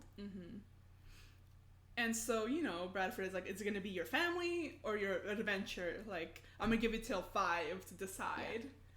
And he gets to 1. And Scrooge is like, no. Immediately, Scrooge agrees. Yeah. Which I'm like, oh, I mean, it obviously speaks to how much he cares about Donald. Yeah, that's what I was thinking. I was like, I feel like had this been like 87 Scrooge, he would have been like, Wait, I mean, yeah. I mean, also 87 Scrooge, it would be his money on the line. Yeah. Yeah. And yeah, I mean, the threat in 87 was never very serious. Because just as a product of the show itself and the time. Yeah. But yeah, 87, he'd be like, and the nephews would have to be like, Uncle Scrooge. And he'd be like, all right, Donald. Bradford would have gotten to 4. Yeah. Is the thing. Oh, God. Yeah, at once. Scrooge agrees. And Donald's supposed to be like, no, like, we'll find a way out. Like, we can defeat Bradford. Like, you don't have to do this. Yeah. But Scrooge is like, it's not worth it. Like, Donald! What will it be, Scrooge? Adventure or your family? You have to the count of 5. 1. All right, I'll do it. No, find a way out. You can beat him. It's not worth the risk, lad. Yeah, and up until here, I still thought something would stop him. Yeah. Like, someone would come in and save the day, but he signs it. Yeah. And the way that the papyrus works, the way that this contract is put into effect is really cool. It, like, forms this, like, circle of light that has some writing around Scrooge, and it, like, levitates him. Yeah. And the papyrus lowers, the contract lowers, and then chains, golden chains, shoot out and wrap around him, trapping him. And slowly drag him back down to the ground. Yeah. And Bradford is ecstatic. Yeah. Because he did it. He beat Scrooge. He specifically says, I beat the great Scrooge McDuck, and he's now only a poor old man. And that is a reference to the 1952 Carl Burke's comic, Only a Poor Old Man, which is the first issue of Uncle Scrooge. Comics. Uncle Scrooge comics. Yeah. It was the first story with Scrooge McDuck as its main character, as he'd already made his debut as a supporting character in Christmas on Bear Mountain, and it is one of the most reprinted Uncle Scrooge comics. the premise is that Scrooge has hidden his money in a lake to hide it from the Beagle Boys. And much of this plot is used in the DuckTales episode Liquid Assets, which is the premiere of Fenton Crack Show. Mm-hmm. One of the classic funny moments. Yes. If you can read the comic, definitely do that. It's the first Uncle Scrooge comic, and it's very good. It's very funny. And I was literally doing notes for this episode, and Anna walks by with a copy of the comic. Oh yes. I have a physical copy of it. I bought it at my old local comic book store. Hey. It's one of my prized possessions. I have a lot of old Uncle Scrooge comics. Not to brag. Humble brag. Yes. Well, not very humble, but. And so the magical chains are. They turn invisible, but Scrooge is still like rooted to the ground. They're still there. Yeah. Bradford is still holding on to Donald, and he's like, well, like normally I wouldn't indulge in some petty villainy, as he calls it. Yeah, but today's a special moment. And so he just drops Donald. Yeah. Like breaking his word, obviously. Mm-hmm. And everybody screams. Yeah, including me. I was yelling. Yeah. But instead of him being zapped from existence, we hear an ow from below. Everyone goes, ow? Ow? Because we see the machine, the Silego vortex powers down, and Donald climbs out of it, like, ouch, because he fell however many feet into it. Yeah. Oh, jeez. And we see at the control board for this machine is Gyro, who shut it down. Yeah. Along with Ludwig, Louie, Huey, and Gandra. Mm-hmm. I'm not sure what Gandra's doing. She's doing a cool thing with her eye. Yeah, with her eye circuits. Yeah. Eye buds, whatever. But yeah. Huey comes in and he's he mocks Bradford Junior Woodchuck rule number 1. Always expect the unexpected. And Bradford gets pissed. Mm-hmm. He races down the stairs and he's just gonna kill Scrooge now. Yeah. Like he's like no. Like no more adventure. Yeah. And so he goes down and he speeds down the stairs and raises his sword to kill Scrooge, but somebody stops him. No more adventures.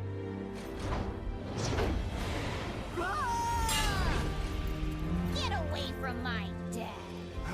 Wait, what? Yeah, it's Webby holding the 2 pieces of the broken cane, stopping, and she tells Bradford to get away from her dad. Yeah. And Scrooge obviously reacts to this in shock, and nobody explains this to him. No. He has no context for this. I mean, before he can have any more reaction, Dewey comes out with a drop kick on Bradford that actually works. Yeah. he doesn't knock him down, but he does hit him. Yeah. And gets him away from Webby briefly. Mm-hmm. And they try to get Scrooge to run, but he can't. We see that they learn that he's trapped, that he's stuck there. And so Webby, someone get the contract. Yeah. And people are doing that. Louie grabs it. And he's avoiding Bradford. He is running like hell to avoid him. Mm-hmm. And Bradford is so angry. He's losing it. Yeah. And we see him breathing heavily. And he falls to his knees as the magic of the sword it consumes him and basically upgrades his look. Does he get bigger? He gets bigger. Yeah. And Louis is running from this. Oh my god, it's terrible. He's running from this. As you see this, the magic surrounds Bradford and he's contorting and becoming massive behind him. So he is twice the size of what he was, if not more. And his suit is just scarier and bigger. Yeah. And his eyes are now fully yellow. Yeah. He looks terrifying. Oh yeah. I love just the shot of Louis running from this and being what the fuck? What the fuck? God. And he fires, and now the magic, the energy we saw him being able to shoot from the sword, he's now able to control it just through the suit. Yeah. And it's these balls of light, of red light. Yeah. And he blasts basically the ones that were working on the machine. Yeah, so Gyro, Ludwig, and Gandra. And Gandra goes to block it with her body. Yeah. But it just knocks them all off their feet. But Huey and Louie avoided it because they were hiding behind the control. Yeah. The control. The console controlling the machine. Yeah. And I love, like, Bradford, like, blames them for turning him into this. Yeah. He's like a base villain. And no, like, as Beakley and Della are quickly to point out, because they, like, throw some chains. And the chains that were around them. Yeah. And they chain his arms. And Beakley is saying, like, no, like, the Sword of Swanson scene just amplifies who you are. So this is, like, who you've been the whole time. Yeah. I love that he got the sword and that it's... Because obviously Bradford on his own is not a physical threat. No, yeah. Any of the kids could knock him out. Yeah. But that the fact that he has this, and it makes him this very physical threat and turns him into a villain. Yeah. Like, in order to beat them, he has to become a villain. Mm-hmm. It's great. And so he leaps over their heads and gets at an angle where he can just shoot all of them. Mm-hmm. And he gets this big, you know, blast of, like, energy. Like the last blast of energy to destroy Scrooge specifically, but, you know, all of them. And it looks like all is lost because, yeah, like, it's coming directly at Scrooge. Yeah, we see it reflected in his eyes. Yeah. But luckily, Donald is holding up, like, a piece of, like, the world. Yeah, the machine, yeah. Donald Duck. I'm just that. And he blocks it from hitting Scrooge. Yeah. But it's still, like, blasting to the sides. Yes. And it's still pushing him back. It's pushing Donald back. And so Della helps him. She runs up to help him. Mm-hmm. And then so do May and June. Mm-hmm. And we see Donald reacting to them, helping him. Yeah. And then the real muscle, Beakley, arrives to help. Yeah. And then Webby's also here. Dewey. Uh-huh. And then Huey and Louie are kind of helping. They're behind Beakley. Yeah, they're bracing Beakley. Yeah. But really they're pouring over the contract because they need to find a loophole. Yeah. Because if they can find a loophole in the contract or a way to break the spell, then the contract is void. Yeah. They just need, they specifically say they need to find a contradiction. Yes. And so, and they're kind of like, oh, like, what do we do? Also, it's a huge contract. Yeah. But Louie says, you know, Scrooge gets his family if he gives up adventure, and immediately, like, all the kids know the answer. Mm-hmm. And so Huey, like, yells out to Bradford that his contract has a flaw in it. Yeah, and so he immediately stops blasting them. He's like, what? No fucking way. Yeah. Impossible. That he spent 30 years making this contract. Mm-hmm. And, you know, Louie is, like, the one presenting it. And it's like, really fun because the boys are in the front and the family's, like, behind him. Mm-hmm. And he's saying that, you know, like, Scrooge can be with his family if he gives up adventure. But, like, Bradford, don't you know? Family is the greatest adventure of all. Bradford's like, that's the stupidest shit I've ever heard. But it's true. Yeah. The contract disintegrates. Mm-hmm. The papyrus itself, like, unmakes itself. Mm-hmm. Because the contradiction was he signed on the papyrus. Yeah. So I guess that means it's, like, void. It's void. Gone. And so, I mean, the papyrus itself no longer exists, which is good. Get rid of that thing. And as he's reaching for it desperately, he drops the sword of Swansontein, and it fires off one last blast. Yeah. And Scrooge, breaking the chains as the chains start to break, he fully breaks them to shove Webby out of the way of the blast that would have hit her. Yeah. And then we get a shot of, like, Bradford's armor disintegrating off of his body. Yes, because he dropped the sword. Yeah. And he's just so pathetic. He's so pathetic. He's alone. He killed like, the only allies he had there. Mm-hmm. He doesn't have, like, the physical power of the suit. Mm-hmm. And he's like, no, I can't lose to Scrooge. Yeah. But Scrooge is like, nah, man. You lost to my whole family. Uh-huh. And then we got, like, this shot of everyone's kind of come up to the top of the tower. Yeah. Apparently Gladstone and Feathery were also kidnapped. Because they're there. Yeah. How would Gladstone get kidnapped? I feel like that goes against everything. I don't know. It's like his luck told him you have to be there for the big family reunion at the end. It's so easier. Kit and Molly are also here. That's the thing. I'm like, they've never met Scrooge. No. Yeah, like, I'm like, okay.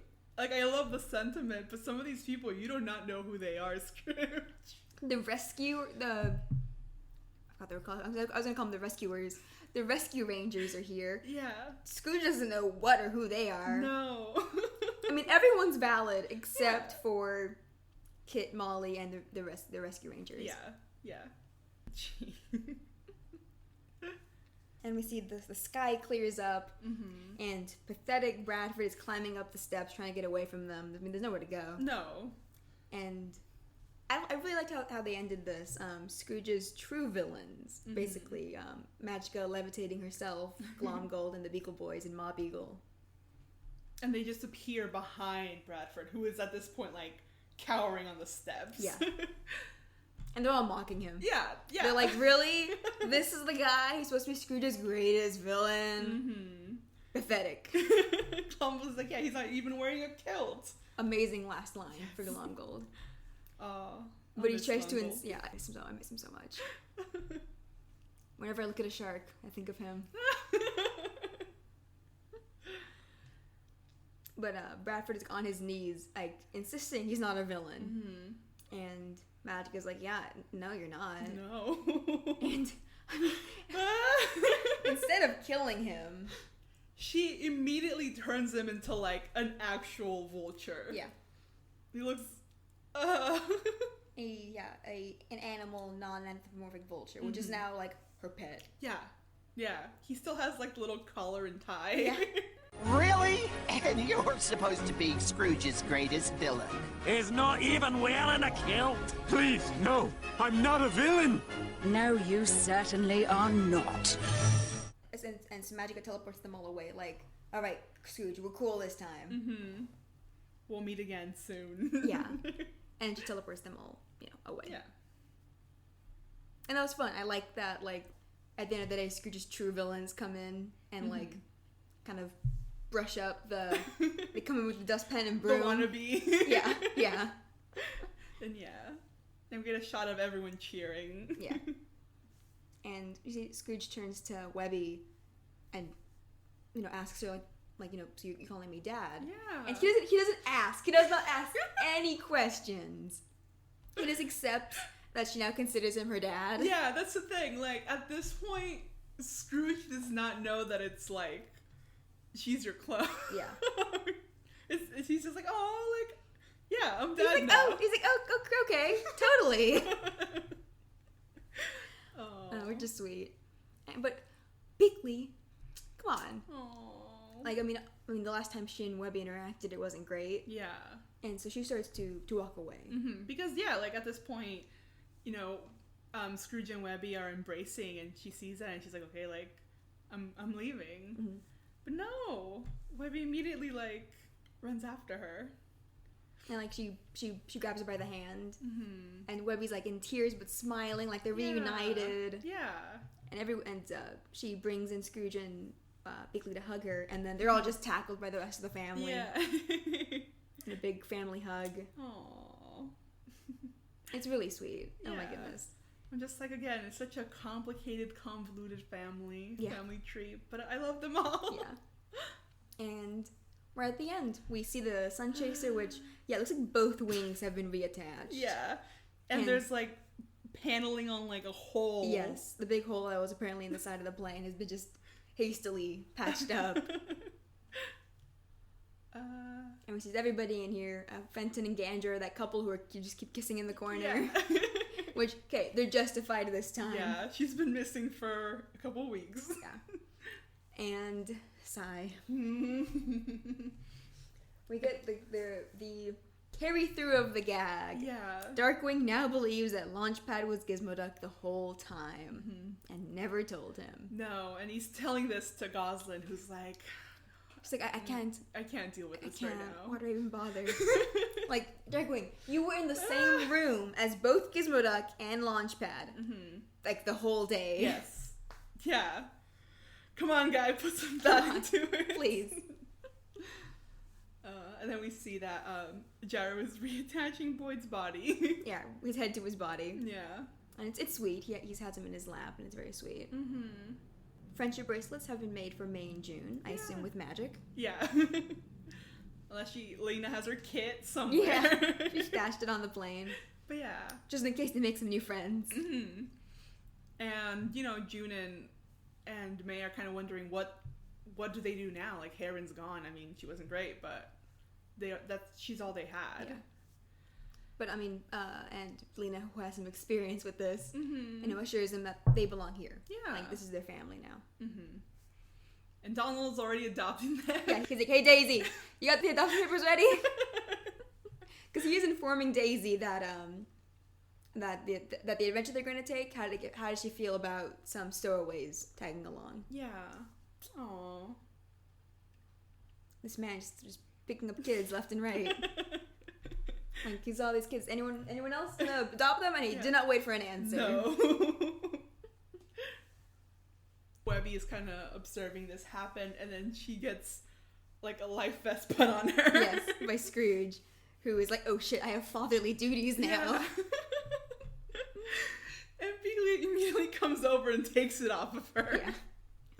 Yeah. And our last, I think, callback to the first episode of DuckTales with Donald putting the life vests on the boys. Yeah. Oh. So many little callbacks. And yeah, I mean, just a moment of Scrooge just being really proud of the kids. Yeah. Because the kids are now, smarter, tougher, and sharper than they were when they started. You don't have to worry about us, Uncle Scrooge. We're smarter, we're tougher, we're sharper. And we'll earn our way square. Couldn't have said it better myself. Group hug! Launchpad! And Launchpad, seeing this tender family moment, has to run down and hug everybody. Yeah. And he does pick up Beakley, Scrooge, and the kids. And the kids look happy with it. Yeah. But Scrooge is like, who is flying the plane? But no worries, Della's got it. Aww. And Launchpad, backing away, like relieved he didn't ruin the family moment. Leans on the button to drop the doors to the cargo bay. Yes. And everyone is sucked out of the plane. And I remember this moment. I was like, "Oh, holy shit! It's the poster. It's the poster, the season 3 reveal poster that was unveiled at Comic-Con 2019. Yeah. And so we just see everybody individually. We see Boyd and Gyro. So I was like, we see the individual like family units. Yeah. Or friend units. Obviously Boyd and Gyro and Lil Bulb. A really sweet moment with Fenton and Gandra, with the suit. He calls down the suit so he can catch Gandra. Darkwing flailing wildly as he falls until Launchpad and Goslin help even him out. And I really like obviously that Launchpad is with them. Yes. It's cool, like a progression of where he is at his point in his life. He's living with them now. He's part of their family. Oh my god, thank you. Yeah. And then we see Violet and May and June. And then... And Lena catches them all with her magic. So now all of them are flying away. See Beakley, who is caught by Manny, who already has Della riding him, and Donald clinging onto his tail. Yeah. And then we go to Huey, who's kind of just bracing for impact. I know. And he runs into Louie and then Dewey, who is moonwalking in midair. Yeah. And they hold hands. And obviously Webby joins them. Yeah. And then Scrooge. Yes. Who, like, goes through the middle of them. Yeah. And then holds their hands. Yeah. And we close out on the dime. Yeah. Ta-da. And that is the end of DuckTales. I'm not gonna cry, don't look at me. Oh wait, one more thing before we close. Yes. Hop back to Darkwing thinking Launchpad is Gizmo Duck. That's another reference! A reference to the DuckTales 1987 episode, A Case of Mistaken Secret Identity, in which Huey, Dewey, and Louie determine that Launchpad is the only person who can be Gizmo Duck. Yeah. As they investigate his identity. We think we know who Gizmo Duck is. You do? Yep, and he's right here. They do know. Well, don't hold back. Who is he?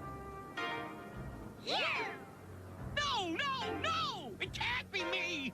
I was nowhere near Gizmo Duck at the time. Fenton, they're pointing at Launchpad. That was our last reference. Yeah.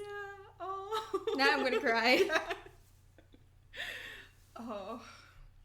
I remember though like, we did cry for a good 5 minutes after it ended. Like, oh, don't talk to me.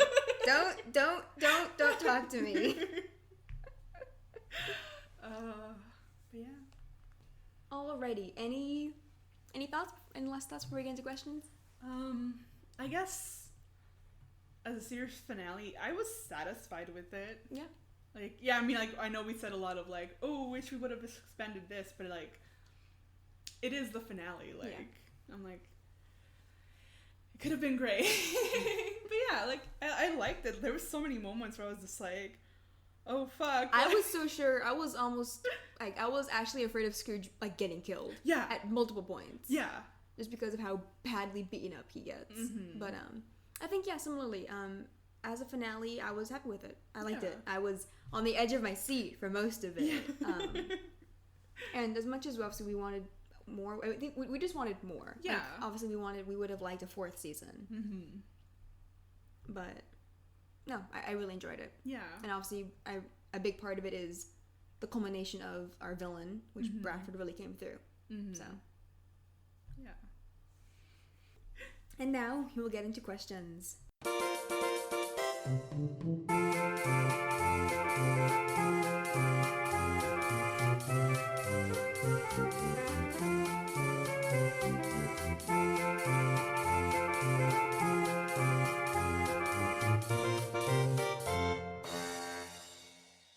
We'll look at our Twitter questions first. From StitchFan08. But what do you think Donald and Daisy will go with May and June? Ooh. I don't know. I certainly cannot think of any location in the world all of a sudden. Because these kids need to be, like, adjusted. Yeah. To be adjusted children. Because they've only had, like, Heron and Bradford to look as parental figures. Yeah.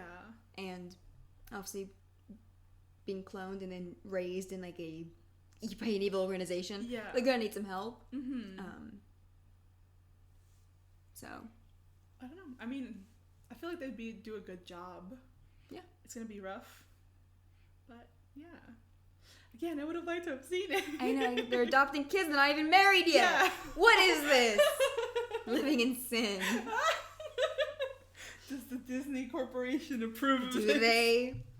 Our next question also ties into this. Okay. From Aaron Harpy. What do you guys think about Donald just casually adopting May and June? Man just loves being a father.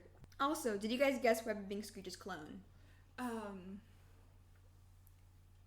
Which part are we answering? Well, I guess what do you think about Donald just adopting them? I mean, I feel like I'm conflicted. Like, Same. I like it. I like that there is like foreshadowing. Mm-hmm. Like he's the only adult to like react positively towards them. Yeah. And to really try to interact with them, and even in small ways. Mm-hmm. But I'm just like, if it feels very much like replacement triplets. Yes. And, yes. Yeah. Especially since we haven't really seen him interacting with the boys for a good number of episodes. Yeah. And definitely not to the extent that it was when the show first started, when he was very much their parent. Mm-hmm. Yeah.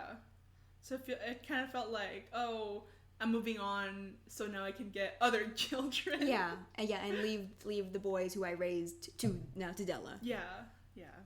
Obviously, we want June and May to be adopted and brought into the family. Mm-hmm. But I think just because we haven't seen Donald really with his actual kids, like his currently existing kids, that it does feel a bit strange. Mm-hmm. So, did we guess Webby being Scrooge's clone? No. We mentioned no. That we had pieces. Yeah. We knew that Scrooge was being cloned, and we knew that Webby would be his heir. Yeah. According to the papyrus, but we did not put those two together. No. Which is, it's wild. We got so close and yet so far. Yeah. But yeah. We were right, technically. Yes. Yeah, again, we were kind of right. Yeah. Let's see, from TurtleDuckDog1, a bit more of a comment that I like this three-parter overall, but I felt the build-up to it could have been better.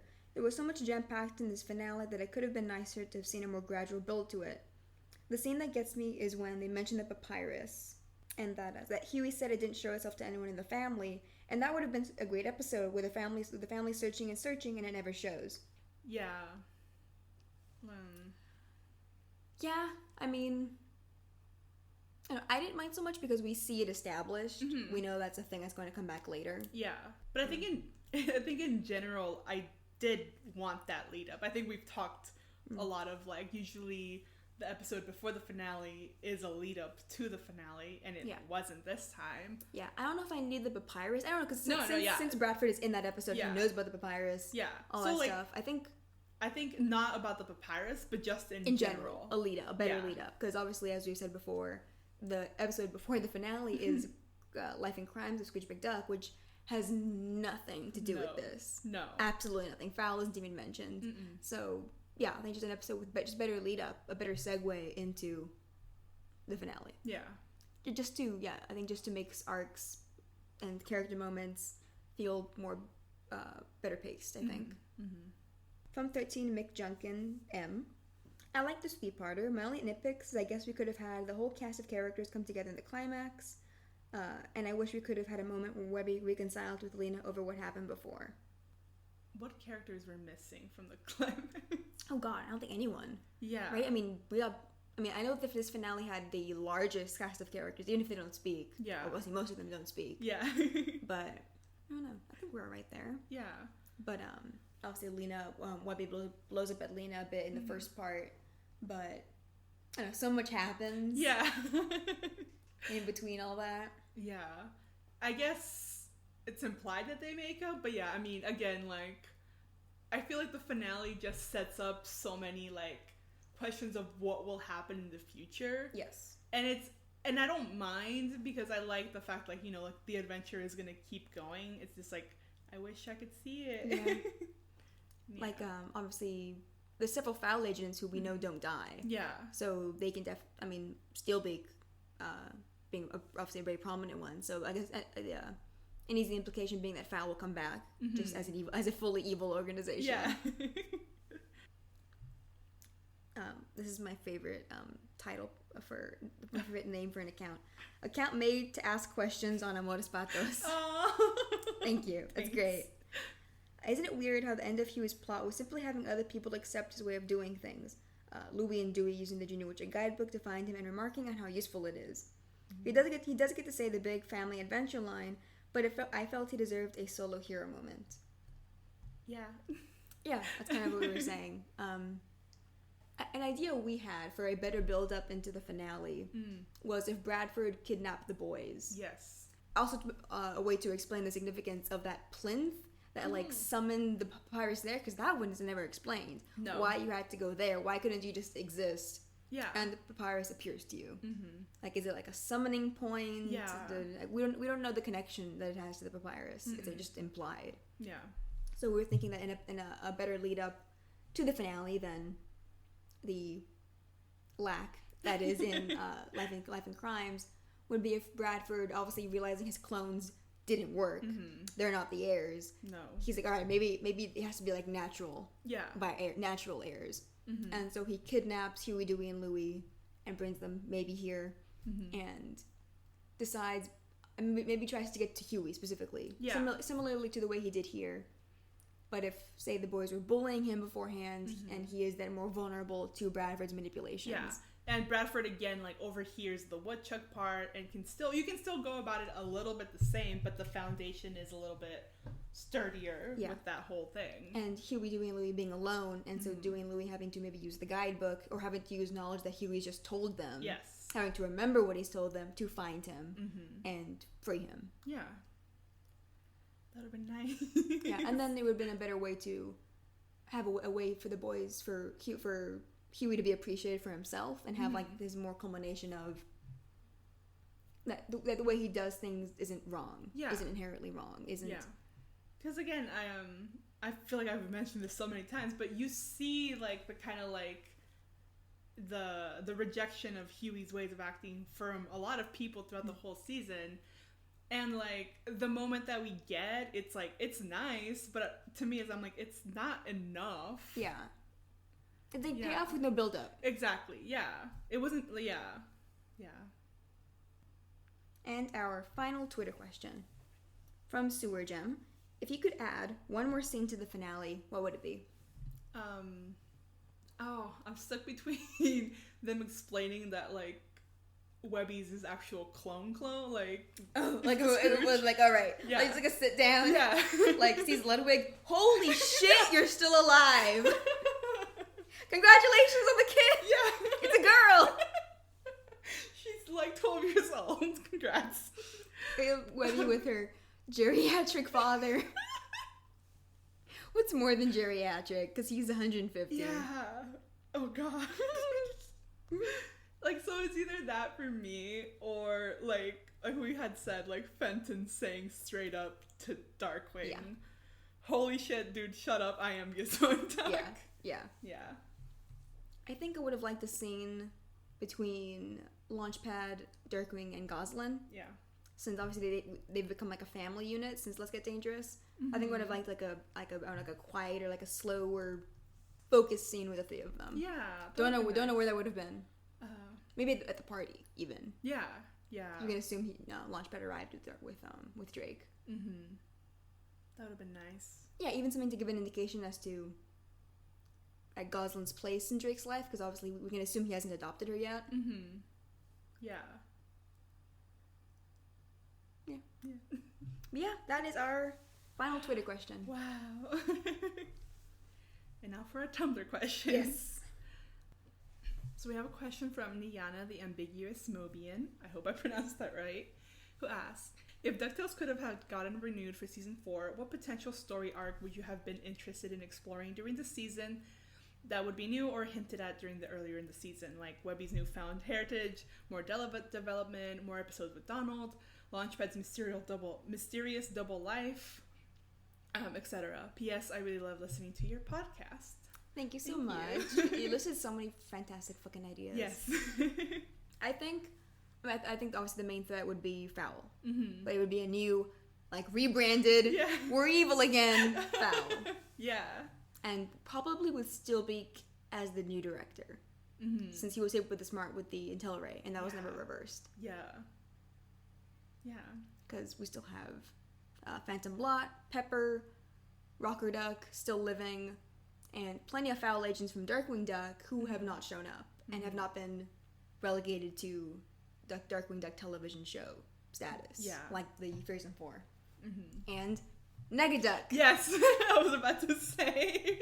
Negaduck, where are you? Yes.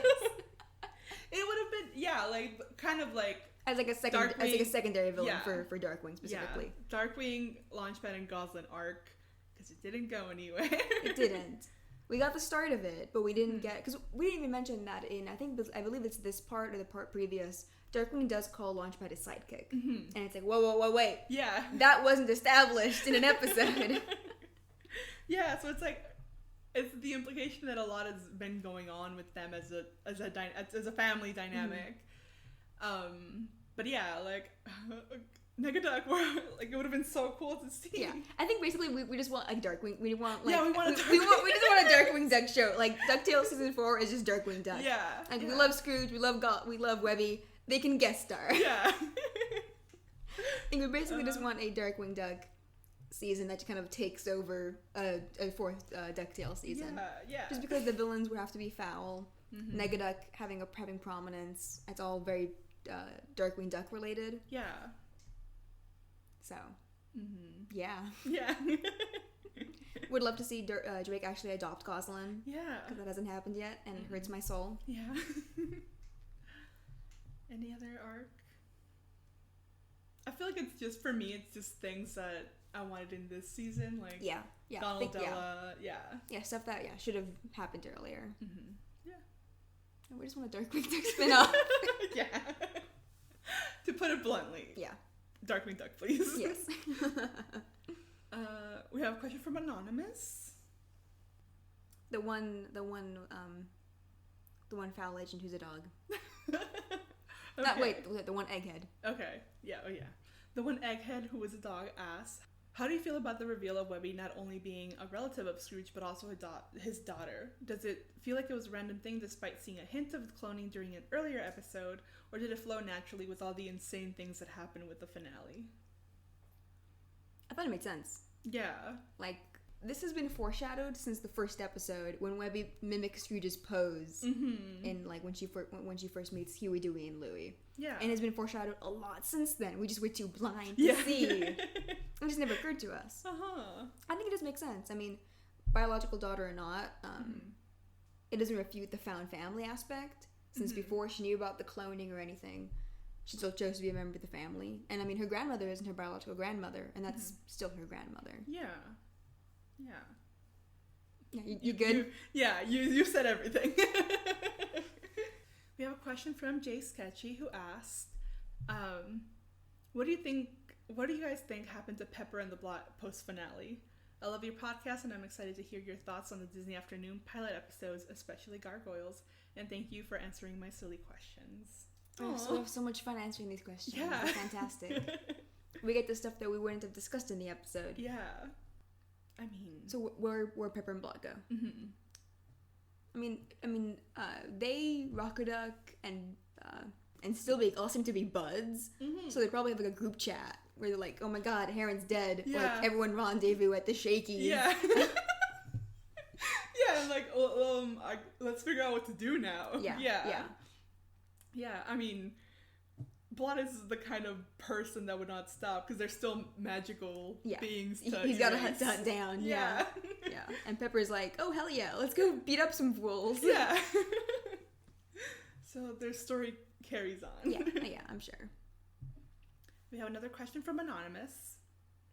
Oh, you're not gonna like me for this. What? Dead Duncarnage.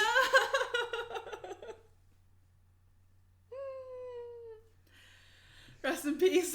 Dead Duncarnage asked, did you believe that someone apart from the main cast would bite the dust during the episode, since quite a few characters ended up doing it? I don't know what I expected. No. And also some deaths are implied, like Duncarnage is implied. I did not expect Heron. Also, you didn't read the question beforehand and it matched perfectly. Oh my god! It did!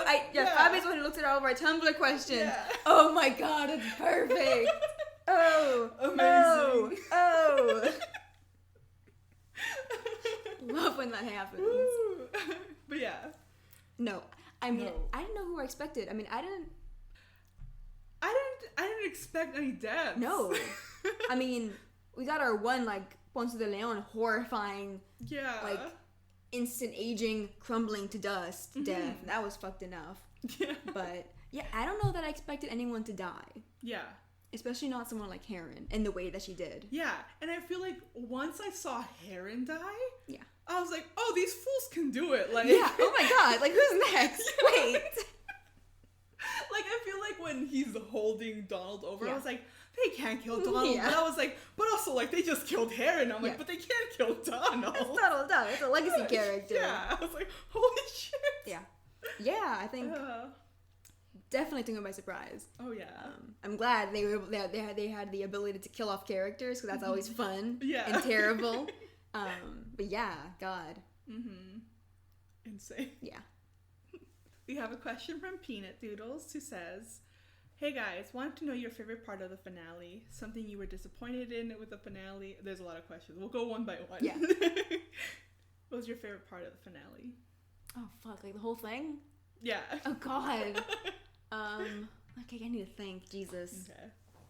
I think I think both of us being progressively more disappointed with the finales. Yeah. And specifically the villains. I'm really glad that Bradford's character and his arc and his whole deal really came through. Yeah. And just like the way that his character, I don't know, like that it has evolved progressively over multiple episodes, and that we got payoff on so much. Yeah.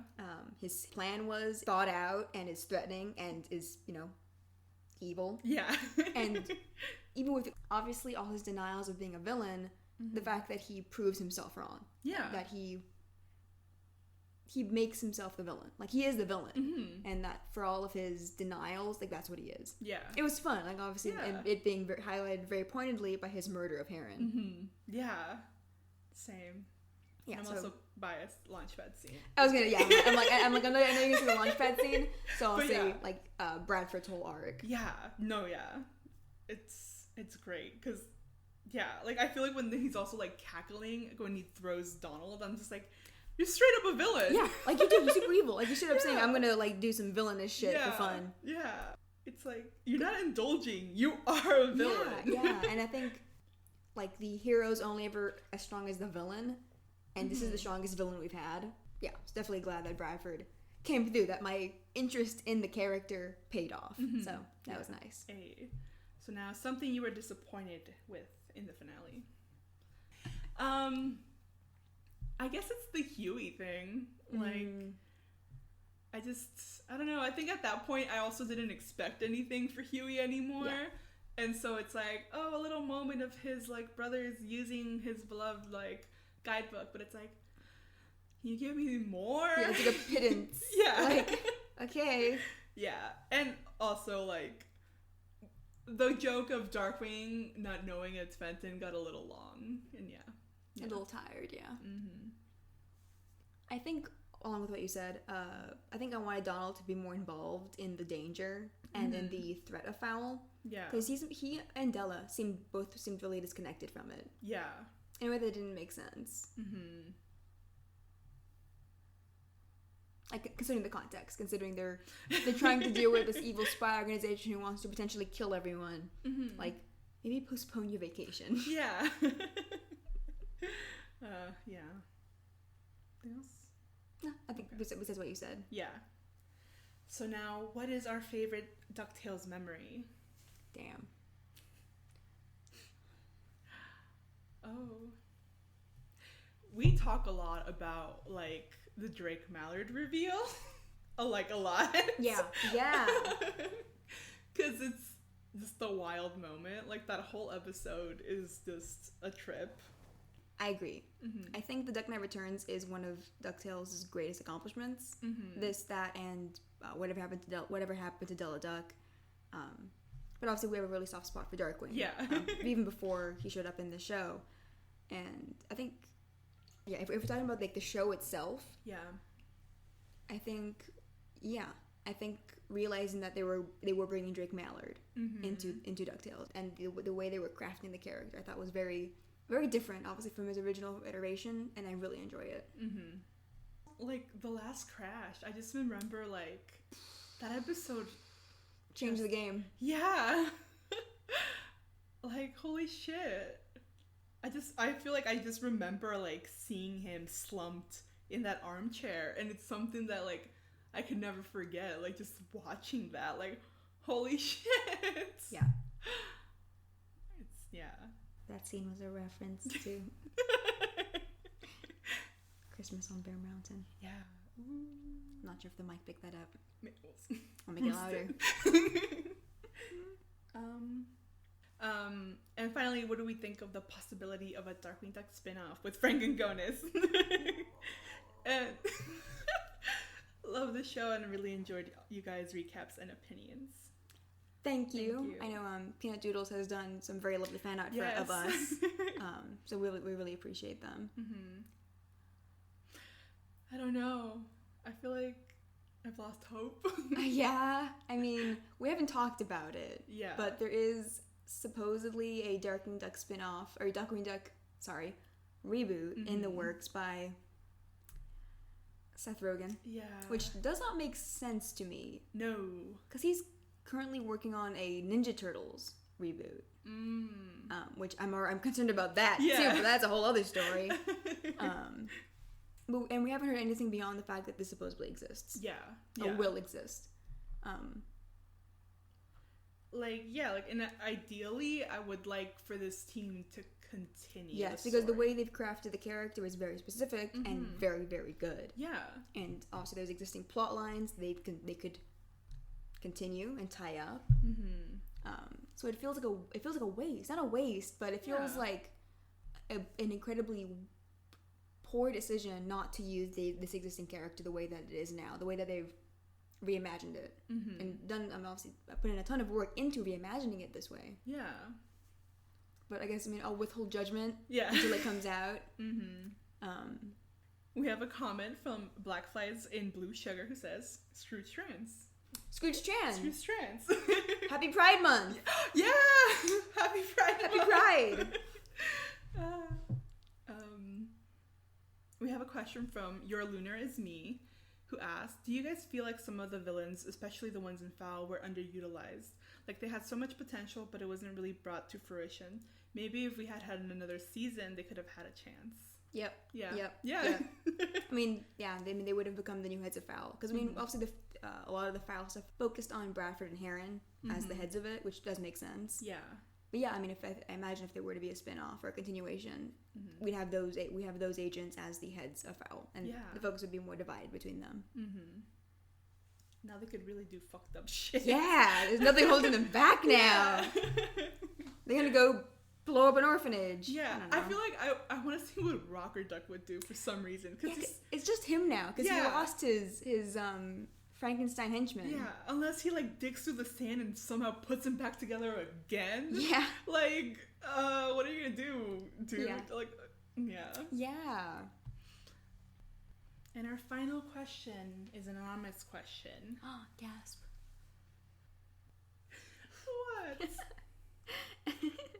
What? One of Ludwig's grieving children. No. One of Ludwig's grieving children asks, what's one thing you're going to miss about DuckTales 2017 now that the show has ended? Oh, dang. Della Duck. Yeah. I'm going to miss Della Duck.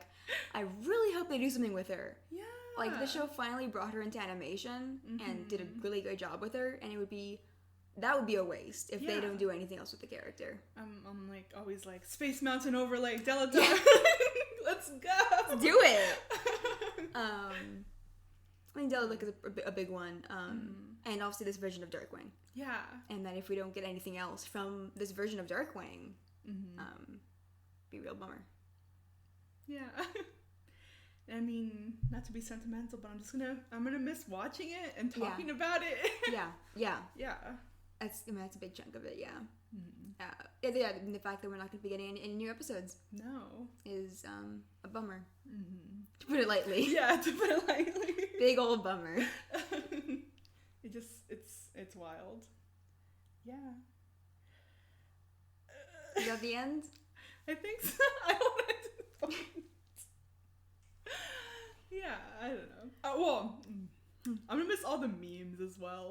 Like the fandom can be so hilarious. Yes. And I'm just like, there are phrases in my life that I can never like not think of DuckTales.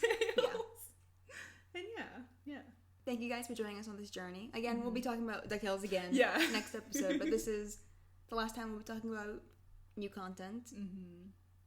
And yeah, I mean, we appreciate you guys listening to us, sending in questions, and for joining us on this journey as we watch DuckTales and just really enjoy this really great show. Thank you.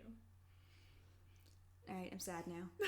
You can find us at Twitter, at Amores Patos, Tumblr, at Amores Patos Podcast. Gmail, same thing.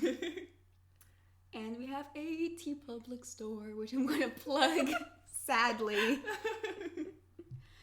And I will thank Michael at Spintrick for our lovely cover art, and the cover art of our next podcast, or our continuing podcast, What is Pato's Face, the Disney Afternoon.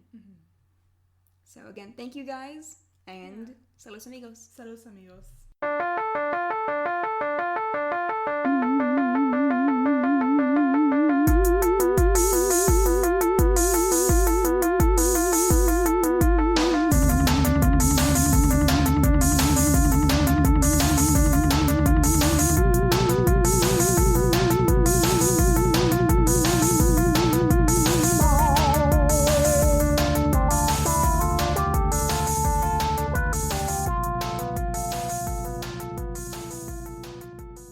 Launchpad, who's flying the plane? On it to adventure!